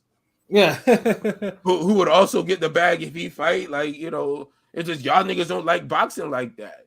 Y'all niggas corny. Y'all niggas worse than Keith Thurman, really. In terms of Andy Ruiz, obviously, and again, this is where obviously Saudi Arabia came into play during Andy Ruiz's when he made his title defense against Anthony Joshua the second time around, and Saudi Arabia gave him the bag. And Andy Ruiz got paid well as champion when he won the belt, and then when he defended it. So Andy Ruiz has been on some shit since then because now he wants those paydays. Like that's where the money kind of ruined him. And then he never like he had that great work ethic or anything. Like he one of those dudes who got to the summit. Like he bagged the finest chick he'll ever bag early in his life or some shit. Or he got the prom queen, and like he already kind of like he got homecoming queen and prom queen. Like so he kind of already know what it feel like. And I don't think he's gonna strive for more after that. Yeah, I mean, and like I said, I'll never hate on how because, like I said, because when he was looking for that shot, other contenders were turning down the fights for no real good fucking reason, and he stepped up, and he was only a couple of weeks removed from his last fight, saying that he could step in because he was still in shape and all that stuff. You see how being a real nigga being a real nigga for one moment could change your life. Yeah. And you could be on some bullshit for the rest of your life afterward, but just do that real shit one time. Yeah, and now, like I said, now he puts out training videos with all types of filters on that shit to make his stomach look like it's thinner or not. When the motherfucker's clearly it's not the same. So yeah, he's a weird guy, but you know I still don't like what you did with your trainer too, you hoe. Yeah. But yeah, I mean, this guy could just be real with it. Like y'all just being disappointing, man. Like it ain't no disrespectful shit. It's one of those Larry Merchant tough love shit. Like y'all niggas get y'all shit together. Yeah, we talking about a goddamn MMA fighter and fucking Tyson Fury who hasn't had a relevant fight since Dylan White. Yeah, and doing what he did now because now again boxing is in the spotlight and. For that to happen to the heavyweight champion, like all you heavyweights need to get your shit together. Like I'm not and I can't fault Ngannou. He did what he had. He took it seriously, and he put himself an extraordinary effort. And like I said, and who knows? Maybe the next time around he might actually pull off the upset.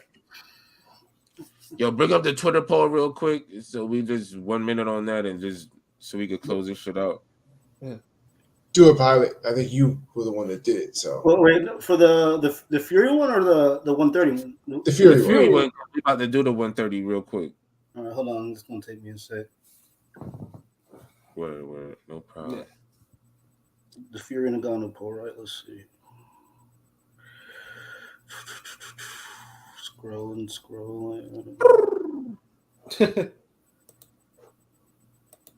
I didn't think there was a lot.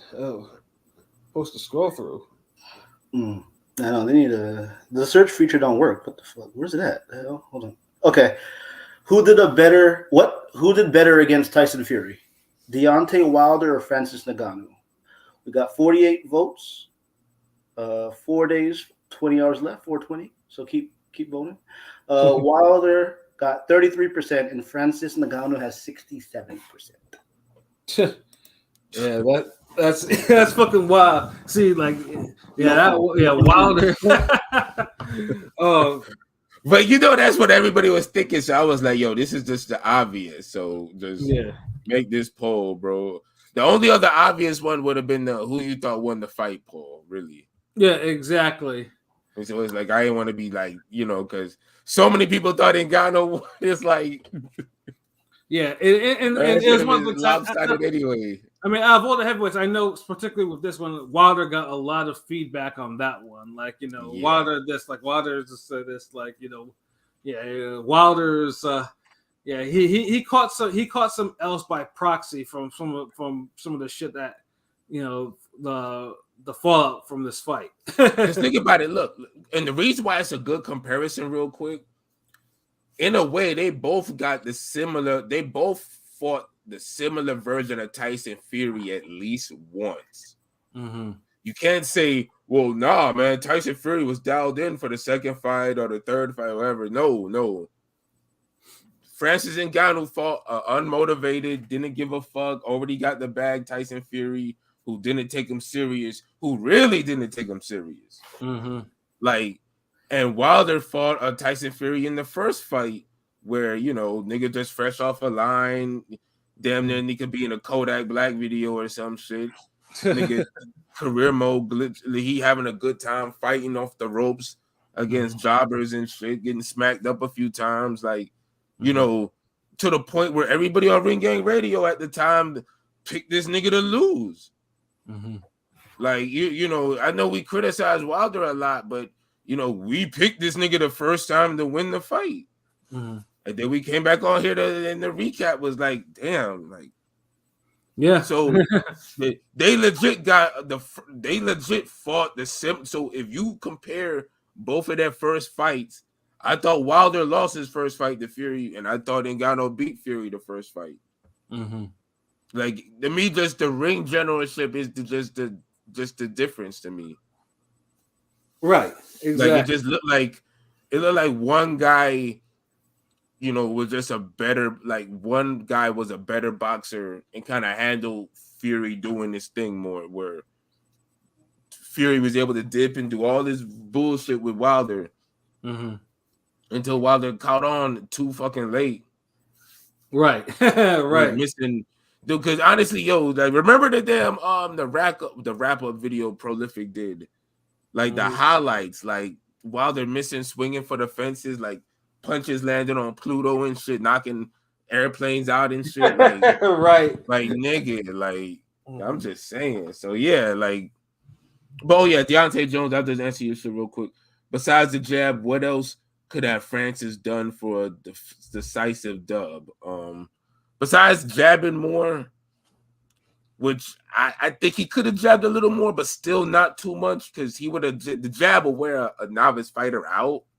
So you want him to jab selectively and importantly type shit, which I thought he did. He could have did a little more. Ngannou could have implemented feints more. Right. That's one thing. If Ngannou could have just been on some dips, some little feints with the jab, the feint with the jab and counter, or feint with the jab, throw a left hook, some shit like that. He could have really fucked up Tyson Fury a little more, like, because imagine how explosive he would have been coming off a feint, coming off with a hook off a feint, like, like, so that's something else he could have did. Other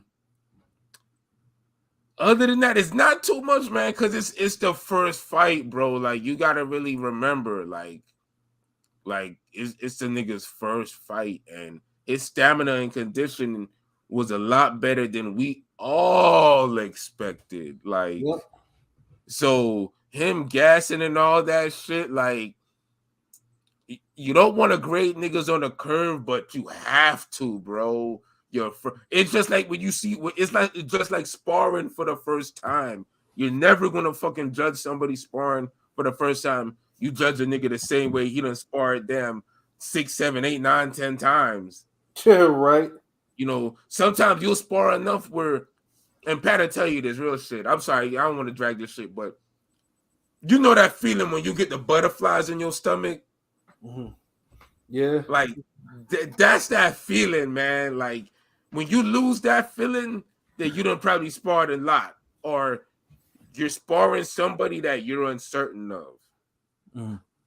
Where it's like, could this nigga beat me? I don't know. Like, I don't know. This nigga kind of quick. Like, I seen this nigga killing the heavy bag. Like I heard he broke this nigga hand on the mitts. Like, I'm a back foot boxers nigga like King P would. Like, but yeah, man. Like, that's you know, just like at the level. That's what I'm saying. Like, Ngannou could improve in a rematch, but you know, we got to see the Usyk Fury. We got to see in the Undisputed. So I understand, but Ngannou could put those things I suggested, those little kinks and shit, the little improvements, he'd still be a problem for other fighters. Just off doing that. You know, I don't think he's food for anybody. You know, a Wilder fight is a legit fight. Right. And y'all can sell it off the strength of the fucking poll topic. I did better against Fury. No, I did better. Like, literally, and niggas will fucking have their goddamn Diaspora fucking FBA bullshit ass videos. You already know. I ain't even shitting on it. I'm just, niggas gonna be having think pieces. Okay, African boxer versus FBA boxer, or what's the Ados boxer, all that shit. So You already know. You already know niggas gonna go crazy with that shit. And hey, if it makes it a bigger fight, fuck it, do it. Like I ain't shitting on it at all. Like I don't want niggas to be like, oh, you hating? Nah, we know it's gonna happen. Mm-hmm. Might already be happening. Facts. But I think we gave this more than enough bars or whatever. Yeah, like you said. yeah. So obviously stay tuned to see, if there's any other things, if both guys pass their drug test or whatever. Like obviously we'll, Oh Lord. But there was also another fight on from Matchroom on Cancun, one whereas Fury and Ngannou carried love the fuckery from the boxing, this fight carried actual boxing and delivered a pretty much another fight of the year contender. Of course, I'm talking about WBC super featherweight champion Oshaki Foster and Eduardo Rocky Hernandez.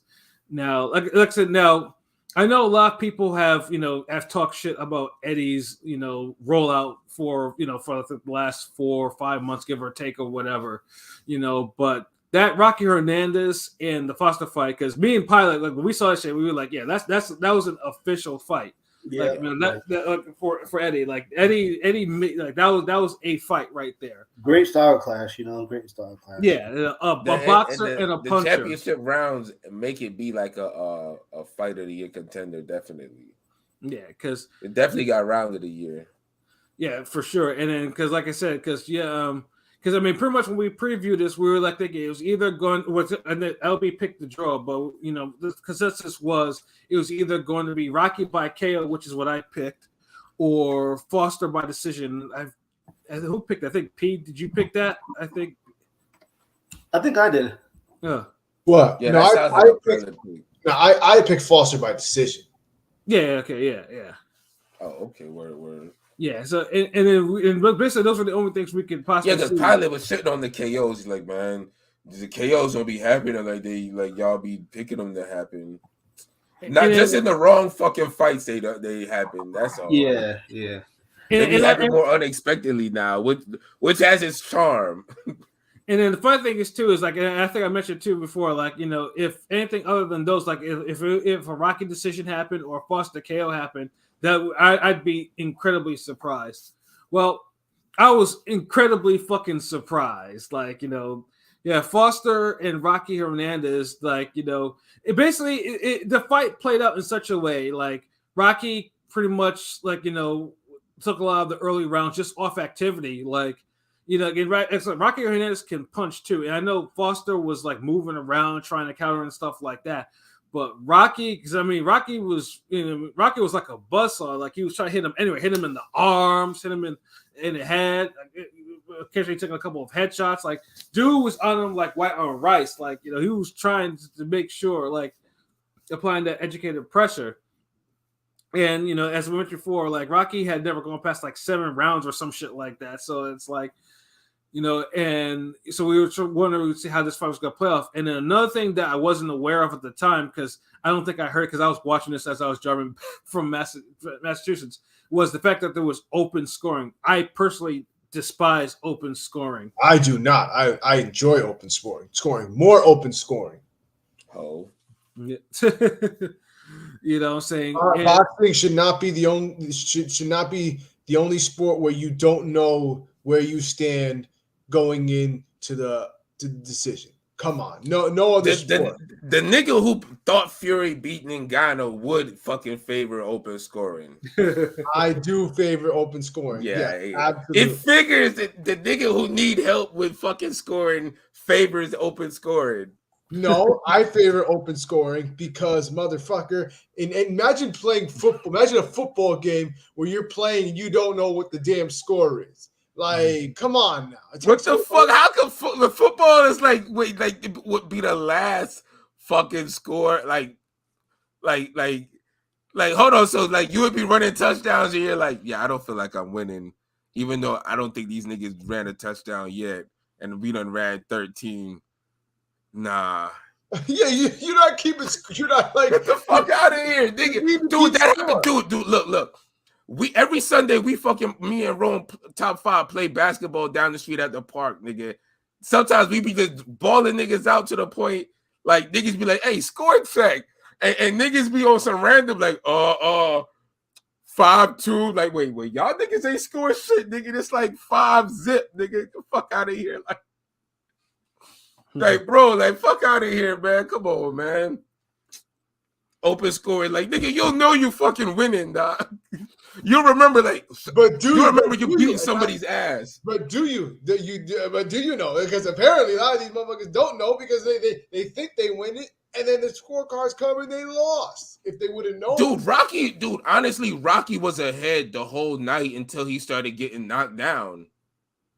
Like, I don't think him winning this fight, if Foster wouldn't have knocked them down, I don't think that would have been some robbery. Like, so see, I hear scores like because obviously it was in Mexico, the scores are going to be wide. It was nasty how but it was a close Foster fight. I mean, definitely won rounds. Now, don't get me wrong. Yeah. Like, it started he won like 4 or 5 rounds, but he wasn't fucking winning that fight. Like, it started slow. I mean, I was a little mad at first watching it because Foster was on the back foot. He was really wary of the power. And, I would say Hernandez was up probably, 2-3-0. You know what I'm saying? And Foster wasn't jabbing enough either. Yeah, all he was doing was slinging shots. He was backing up one side to side, throw some hooks. He wasn't really. He wasn't. He wasn't controlling the ring. Mm-hmm. I don't think that was part of the game plan, but that was those last 2 rounds were crazy. He made up for them last 2 rounds. And like I said, the open scoring probably changed because I think after the 8th. Apparently, Oshaki was told that he was losing, and he was like, "What?" Whereas in Rocky's corner, they're like, "Okay, conserve some energy, so take some rounds off," and which Rocky clearly did. But that one fucking judge who pretty much didn't give no rounds to Foster still scored it for Rocky. It was clear that, and then that referee with the 11-0. For Rocky should never judge another fight again. Ain't no way that fucking fight was 11-0. Like, you lost your fucking mind. Like, that motherfucker just say he sat at the table, had a fucking burrito and a cerveza, and pretty much because the fix was in. Foster was a free agent. He's a free agent now. Rocky has a deal with Matchroom. They were trying to fuck him. They were trying to fuck him. Yeah, they were trying to fuck him. He's not a power puncher. He's not really a power puncher. I mean, the 11th round was probably the best round I've seen. I mean, the 11th round was crazy because it all started with Foster landing a wicked left uppercut. Like that shit came from the depths of hell uppercut. Like you can see in Rocky's like. Okay. Yeah, like Rocky was in some serious trouble, and then Foster, he was going in for the kill and shit like that, but he got a little careless, and Rocky clipped him. Like, and that was the first time Foster was really in fucking trouble. Like Foster felt that shit. It was like, oh shit. And then Rocky had him on the ropes and was consistently snapping his head back, like overhand rights, like his head was going boom. I was like, Jesus Christ! I'm thinking to myself, how is this Foster not going down? And the ref was on some shout outs to the fucking ref because he was letting that shit go. He was like he was why concerned. Why he was fucking letting it go. But he was trying to see if Rocky could survive. You know what I'm saying? He was trying to. I'm talking. No, not to Rocky. I'm talking about Foster. He was Foster. Yeah, that's what I'm saying. Like he was letting both of them survive. When it ended is because Foster ended that shit. Yeah, that you had to stop it at that point. We luckily didn't get. We luckily didn't get the rematch from stoppages we got last year. Luckily for that, because they could have screwed Foster right all the PBC stoppages, nigga. Yeah, PBC took that one over. It could have happened, bro. Like, yeah, and in the 12th round too, like Foster, first it started because the funny thing, the first knockdown was so swift, I couldn't even really. I thought he tripped. I didn't see how swift that shit was. And like Foster caught him with like a short punch on the inside and everything, and then dropped him. And then, Rocky was just in trouble. And then Foster went in for the kill and everything like that. and it was just like the ending of it too, like where the referee had to call it off. Like Rocky was taking hooks, uppercuts. The second uppercut snapped his head back again. Like his head was getting snapped back clean too many times, and there was like less than a minute left. And the referee had to stop that shit because it was like there was more than enough time for Foster to really, like, if he wanted to really hurt him, he could. You know, because Foster was landing clean all night. Mm-hmm. Like now he's a nigga who could have jabbed more. Like he definitely could have jabbed more because I felt like the whole fight would have been an easier fight for him. Right. But one thing he did was land consistent. Like he's very accurate, and he punched with authority the whole night. Mm-hmm. So when he's landing these clean shots, bro, like, mm-hmm. and Hernandez, he couldn't take them shots. He couldn't defend well enough. Yeah, because he was gassed. Because he was gassed, and he had to. Because he basically Foster drowned him, took him into the deep waters and drowned him. You know, and the fight. If I think had Rocky been able to remain standing or clear eye for just like maybe a half a minute more, we would have had a new champion because he would have won clearly on 2 of the cards. Real quick, when did he turn away again? My fault. When did he turn away? Because I remember people were saying he turned after he got hurt. He did in that one round when he got hurt bad. Was that the 11th? That was the 11th then, right? I think the 11th. Yeah, the 11th. Yeah, I remember that. Yeah, that was like towards the end, right? Yeah. Yeah, because honestly, some people could have stopped it then. That's why I salute the refs because it had a lot of moments where lesser refs would have fucking stopped it.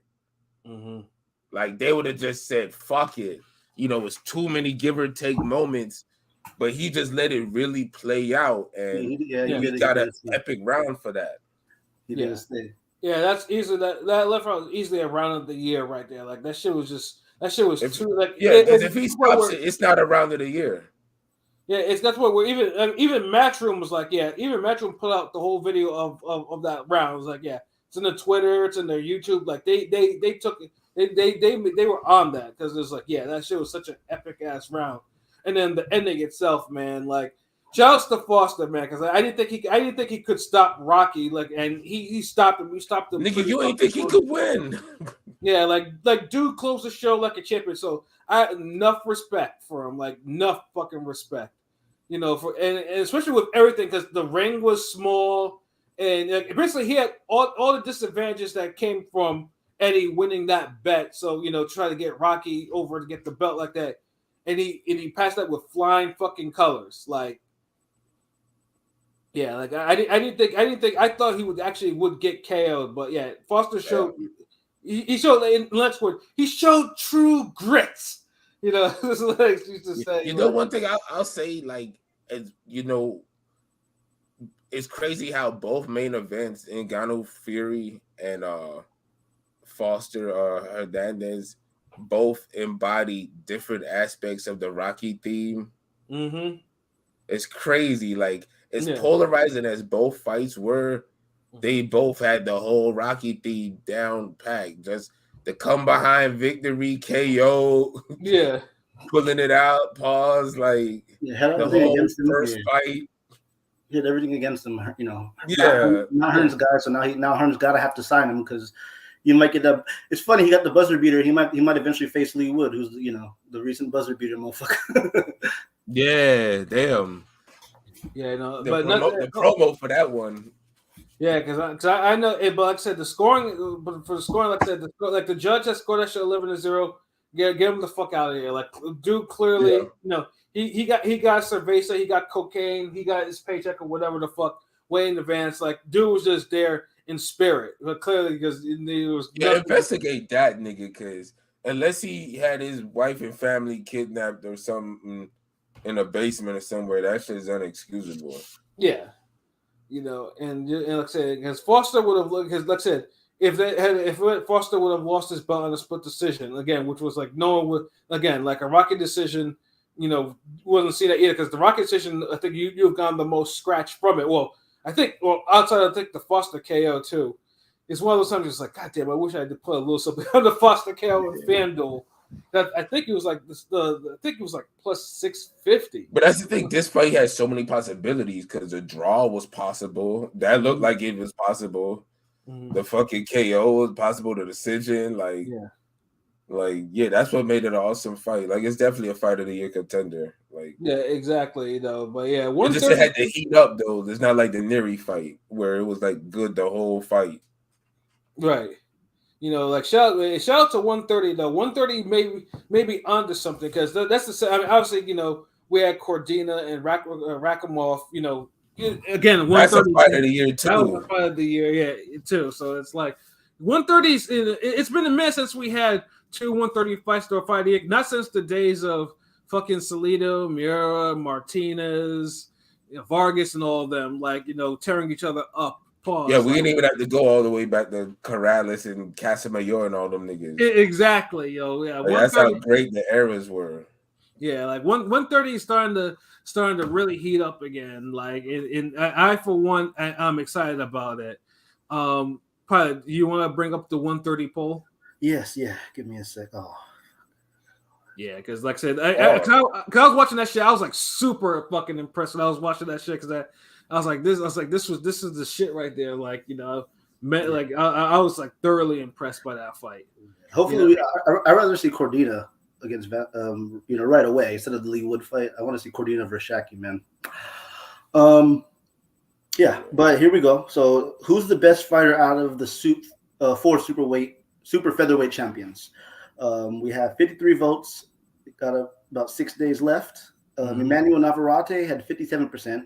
Oshaki Foster had 28%. Joel Cordina had 8%. Hector Luis Garcia had 7%.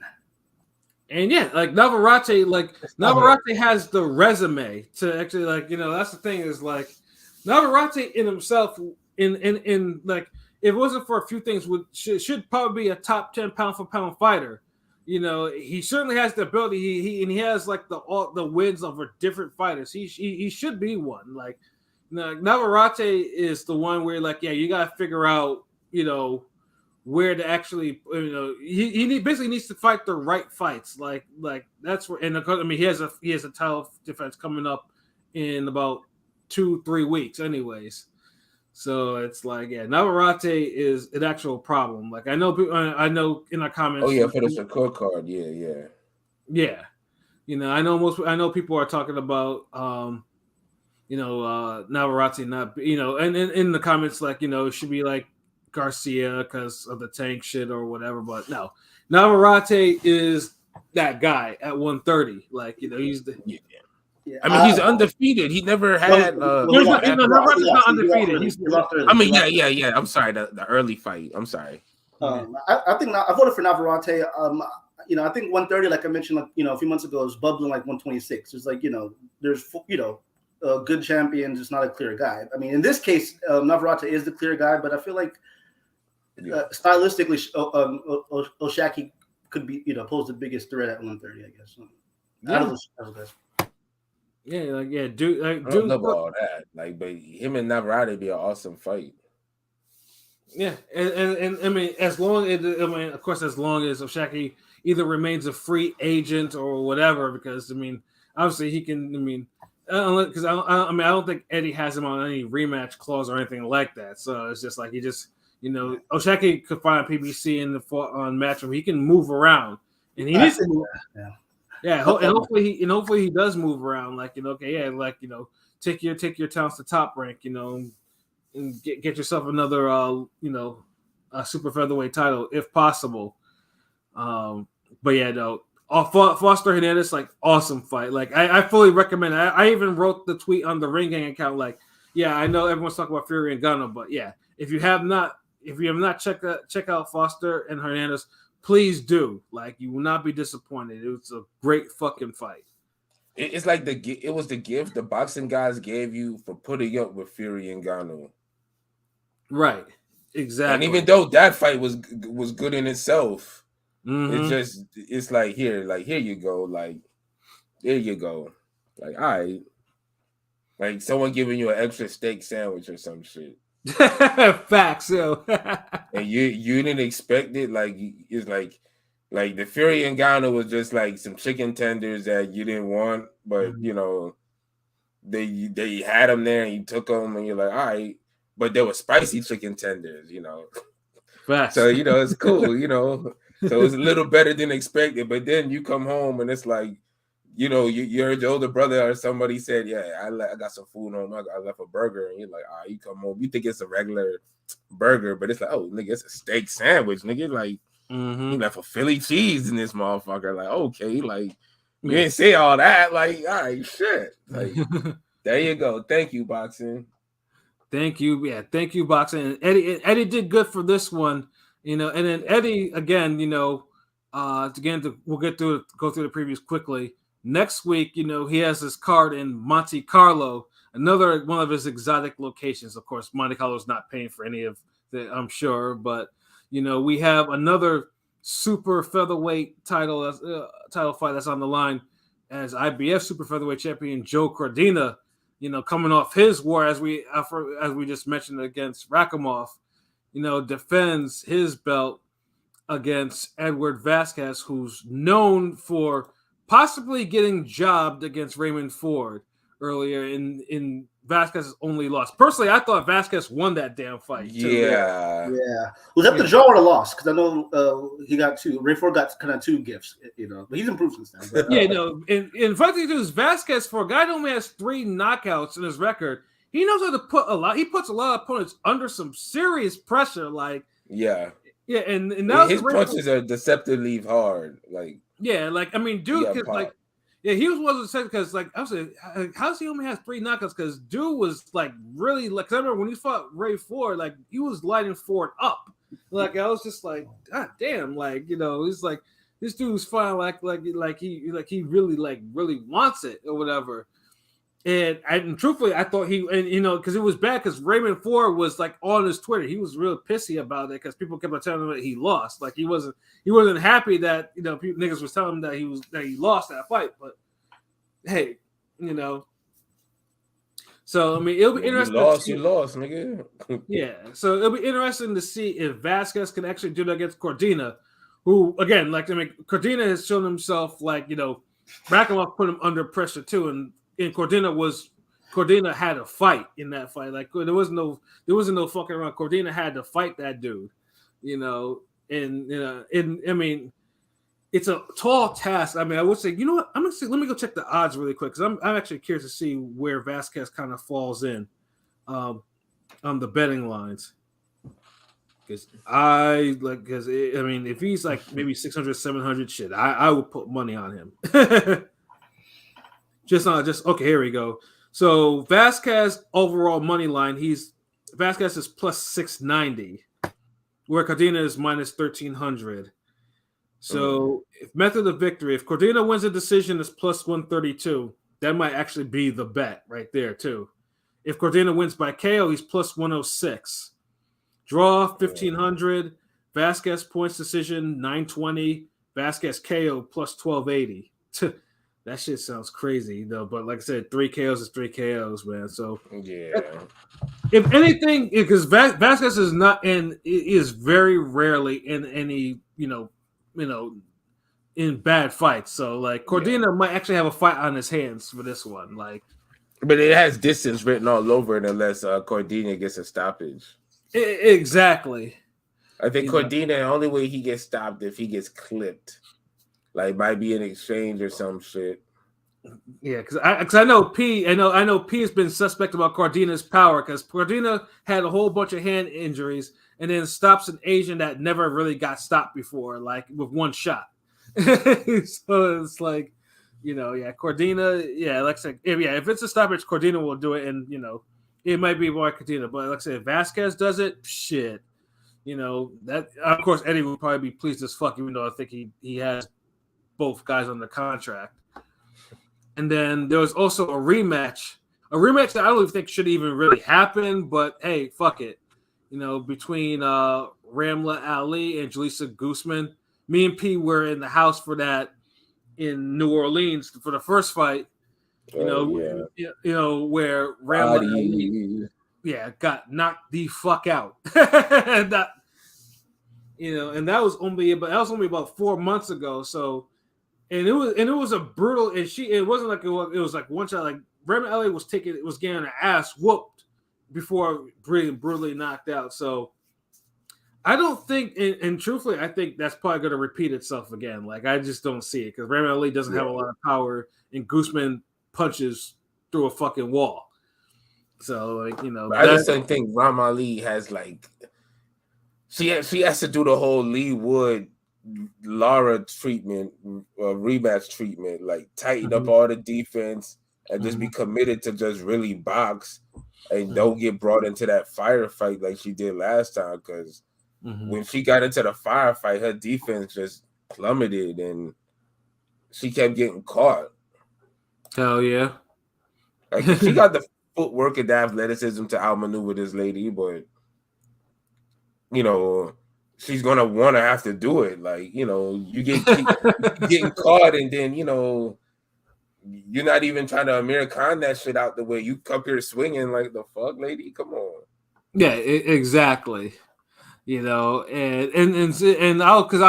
was asking Pete earlier to see if that fight was on the FanDuel Sportsbook, if it was in this for New York, and unfortunately it's not yet. So hopefully near the end of the week, because I'm gonna put, if Guzman again is somehow an underdog, I'm putting money on that shit, on Guzman knocking her out again. Yeah. But honestly, I can see a decision win for Ali too, though. That's the crazy part. Like, it's low key almost it has a 50-50 dynamic. Because, it does, but just seeing Raymond Ali like literally every punch making her eyes roll back in live, I just don't see her taking that power like that. No, I feel you, but it's not. Because look, we saw Joshua outbox Ruiz. The second, I know the little dynamics changed because the intangibles with the training and all of that, but it could very well happen. Like, I wouldn't be like on some like, oh my god, like if Ali won this shit, I wouldn't be surprised. But if she got knocked the fuck out, I wouldn't be surprised. Yeah, I know you wouldn't. Because sometimes it's how you get knocked out. And the chin doesn't look like, it's the best, but if your chin and your temperament got a match, is what I'm saying. Yeah, no, absolutely. And they're like worlds apart. Like your temperament, you act like your temperament. You got the temperament of David Tua in a firefight with a Amir Khan's chin. That ain't gonna work. No. Honestly, that's how she fights to me. Amir Khan with less power. So it's like chin all up in the air and everything. You can get knocked out again for sure. Yeah, I just can't see. I mean, let me see some odds on that motherfucker. Yeah, I'm just waiting. Like when this shit gets posted, I'll post it in the chat. But yeah, right now it's not up yet. But I'm pretty sure probably by like Friday or something like that, the shit will be up. Yeah, that's one of those like depending on the odds, you might have to throw on both outcomes. Exactly. Ali decision and what's the shorty name? Guzman decision or a Guzman KO. I'm thinking more Guzman KO than anything. Right. Like I don't know. Like the decision is just crazy because she'd have to beat on this girl. Like she had to beat on her like to get the decision. Like so yeah. But yeah, that's something to think about. Ali decision, Guzman KO. Like. Them odds is looking nice. That's something because I feel like you can't lose either way. No, you can't. Not at all. You gonna get like one of them Street Fighter 2 double knockout. Like motherfuckers going Tiger up. Like nah. Yeah. Although this is boxing, fuck it. Like after last Saturday, I don't know what the fuck to expect. Exactly. You know what I'm saying. And then also they have a IBF light flyweight title between the champion Siv Nanshinga, who put on the fight of the year on the undercard of fucking Estrada and Cortez, where Estrada was getting his ass whooped too on there too. And then Nanshinga won his belt in a bloody ass fight on that shit. He defends his belt on that fight, as well as, a guy who's been on the fringe of 147, 154 and Southern Man Sissoko. Dude has been on matchroom fights before and everything like that. and he seems like he could be a contender, but he just doesn't fight often enough. Yeah, real quick on Shinga here. That was one of the best fights last year, and I know Sissoko moved down from 154 to 1. Is this one at 147 again? 'Cause I know he's ranked 147. Yeah. Not I like Shinga. him, but he's not active. Yeah, I like him. Yeah. So Eddie put together a pretty decent action card. Like I said, Eddie, like if it's not a UK card, Eddie for the most part can actually make a fucking card. Like if it's particularly he just puts a little more effort into him sometimes. Like, he can't handle and make a main event start over here, but he could put a card together. I'll give him that. Right, And it's and of course this is the afternoon, so like it'll be a good watch, like I said, it should be, there should be something for everyone on this card. And then later on that night we have Top Rank, with one of the more, I would say it's an off-brand because, like I said, it's, someone that Top Rank has been trying to get a return on investment on with F.A. Ajaba, coming off, his disqualification win. In this case, he was more offensive than he had been in quite some time, Facts. Against Casa Messi looked in a long time. Yeah, because Bob Arum rarely was talking about doing the interviews, talking about he needed to be more exciting and stuff like that, which of course, for Top Rank, that means you better win this fight or else you're going to get cut.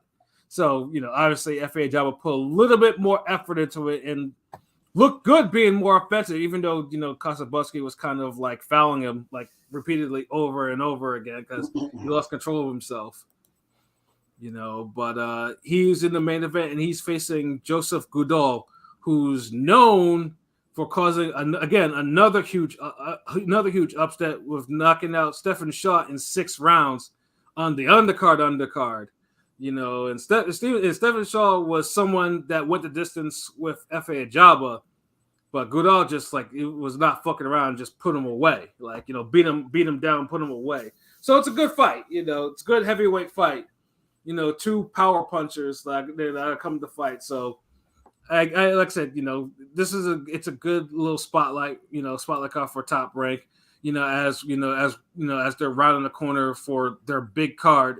That's going to be in mid-November, and then like I said, they also have some other good fights too. I mean, they have Raymond Muratalla, facing against Diego Corrales. Diego Torres. Diego Corrales on the brain. Yeah, no, and again, that's going to be a slugfest because Muratalla is 18-0 with 15 KOs. Diego Torres is 18. So Diego Torres is 18-0 with 17 knockouts. So, they're going to be throwing some hands. Like, that's going to be a really good fight, as well as Henry LeBron facing William Foster III. And William Foster is avoided as fuck. He's actually from my area of Connecticut too. Oh, really? Really? That's my fight of the weekend. I feel like low key. Yeah. Because Foster's the one that took De Los Santos 0. He just had a nice KO on Pro Box like a month ago. So this is like a chance for him to if he beats LeBron, because they're both undefeated. If he beats LeBron at 130, Top Rank might sign him. You know what I mean? So hopefully, yeah. The funny thing too is because he's high risk, low reward because he can box and he can punch. And De Los Santos, like I say, it's funny how he took De Los Santos 0, but De Los Santos is now getting the title shot against fucking Shakur Stevenson. It's always funny how that shit always works out. Like, I don't understand. Yep. Yeah, but no, Foster is a real problem, and Henry LeBron, of course, he is also a problem too as well. So it's like that's actually really solid matchmaking by Top Rank. So it's like that's real nice. It's a great fight. Yeah, I think personally it's a sleeper card, but yeah, I can see something. I can see some upsets popping off on here. Like it's a really good, it's a really good solid main card. I hope that's the opener. Because I see Landolfo Delgado's fighting, but I hope that the Foster fight in LeBron's. Landolfo Delgado is again another one too. Like that motherfucker goes to fucking war. Yeah. Like I hope he's the opener too. Like that's also having him on there. Like That's a good fucking fight. I'd have Delgado close the prelims, you know what I'm saying, and then have that Foster LeBron open up, you know, because obviously Muratalla, you know, is the co-main for this, right? Yeah, he's absolutely yeah. I mean that, and like I said, the main event and the co-main have potentials to have serious fades. Like there's gonna be some knockouts in those two fights. Like I'd be shocked if there wasn't a knockout in those two fights. You know, so like I said, you know, so yeah, Top Rank has card, Matchroom has a card. Like I said, it's a quieter weekend, you know, from the for quote unquote exhibition and from Foster and Hernandez though. But yeah, so that's this coming weekend. So yeah, I think that is it for now. You know, wrap up and get up out of here. You know what I'm saying? So get some final thoughts in. P, do you have any final thoughts? Not much. I mean, interesting weekend of boxing. Ugh. And there's going to be a whole lot of, shitstorm that comes from this still. We'll be hearing this for a while. Ugh. If these MMA motherfuckers want to run up on us, you know what we got to do. Yeah. Yeah.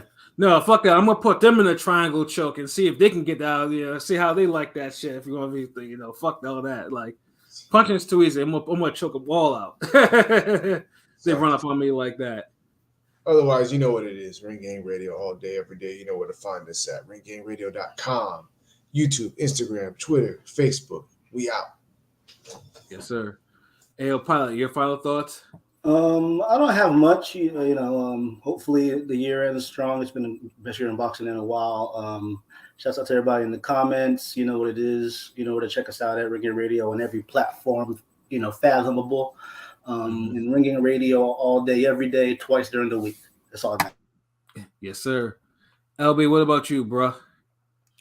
Oh, I'm struggling to stay awake. Oh, man. But yeah, I'm at the gym after this.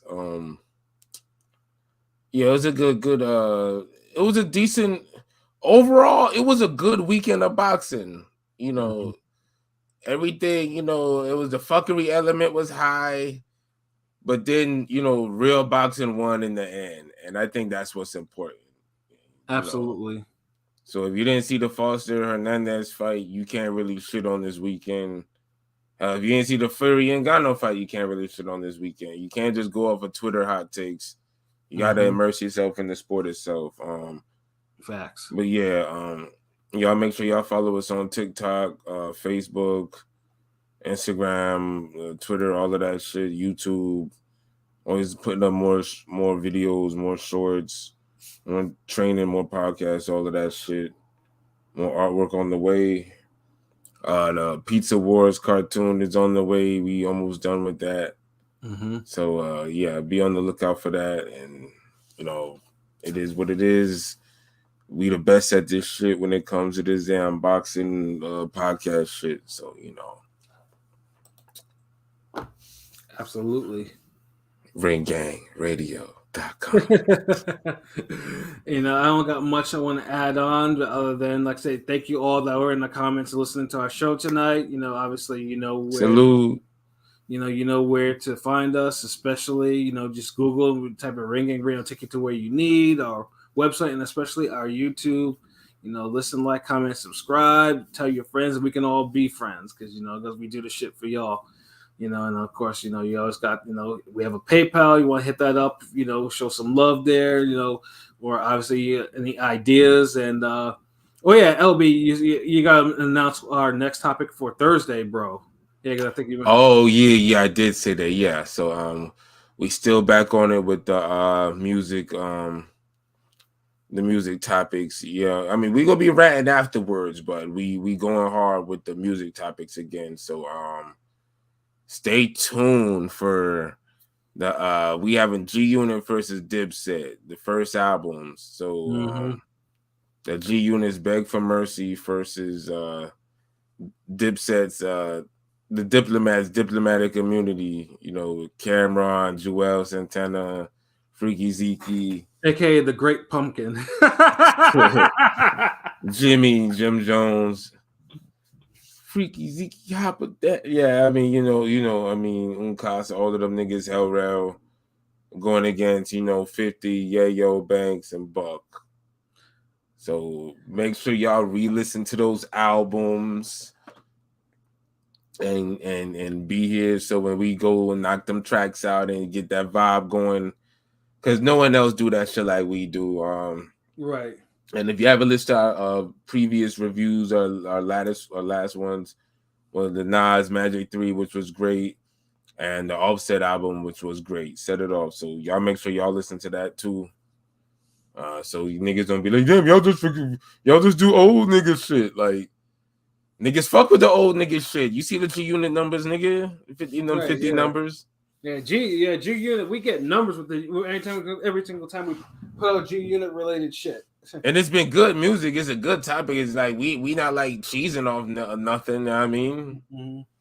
So that's how we do this ring gang, nigga. Plus, especially since 50 and G Unit and Diplomats shit. That shit has been talked about. Like, I mean, outside of like in the internet shit, like around that time, like niggas was really talking about both albums like that. Like it's a real topic. Like a lot of shit.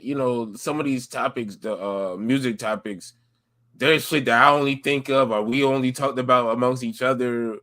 They're not like street topics and shit, but this is one of them street topics. Like straight up. Yeah. Sorry, King P. I don't know what they was talking about in private school. Maybe the new Evidence or Dilated People's album or some shit. Or whatever JanSport was popping that year. But and on the block, niggas is talking about this album. These albums. So yeah, definitely stay tuned, man. Because like I said, when we talk about the music, that's when you really hear the magic of what we do. Yeah. Oh, ain't nothing wrong with private school. I don't want niggas to be like, oh man, I used to fuck with Ring Gang, but one of them niggas started shitting on private school. No. Like, nah. Use that private school money, that private school degree you niggas ended up getting and donating this motherfucker. Yeah. Ringgangradio.com. Yeah, use that private school money and help niggas out. I mean, show love. Yeah, facts. I want it to be like nah. We respect private school, nigga. We respect the streets too. I mean, we can fuck with both, dog. I mean, like chill. That's fuck the Ring Gang niggas. Like that, But yeah, no. Like I said, no. Yeah, it'll be a fun topic, and then of course, like we'll be ran afterwards, like we usually do, man. So, and then Rome Top 5 will definitely be on, of course, by then. So yeah. By then some fuckery will happen where it'll be across Twitter and we could talk about it too.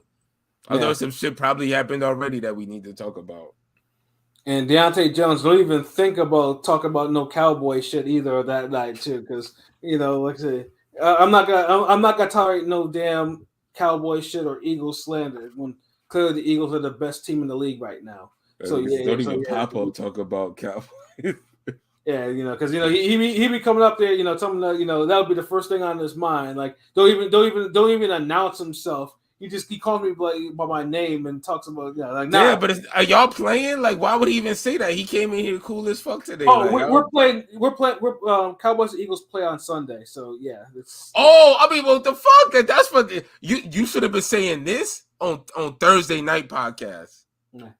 Yeah, no, because he was talking cash shit, because the last time he was on there talking about the Jets loss. So like yeah. Just have to make sure ain't gonna be coming on no. Oh, so you heard the end of the podcast? Down to man. That NFC East beef is so deep. But anyways, let's get up out of here, man. Let's get out of here. So for myself, Pat Scope, the New England representative, for LB Shuttleworth, the God, the GOAT artist, for King P Bodega P, and for Constance Pilot, this has been another wonderful episode of Real Talk. Where as always, if shit's real, we talk about it. So until next time, peace.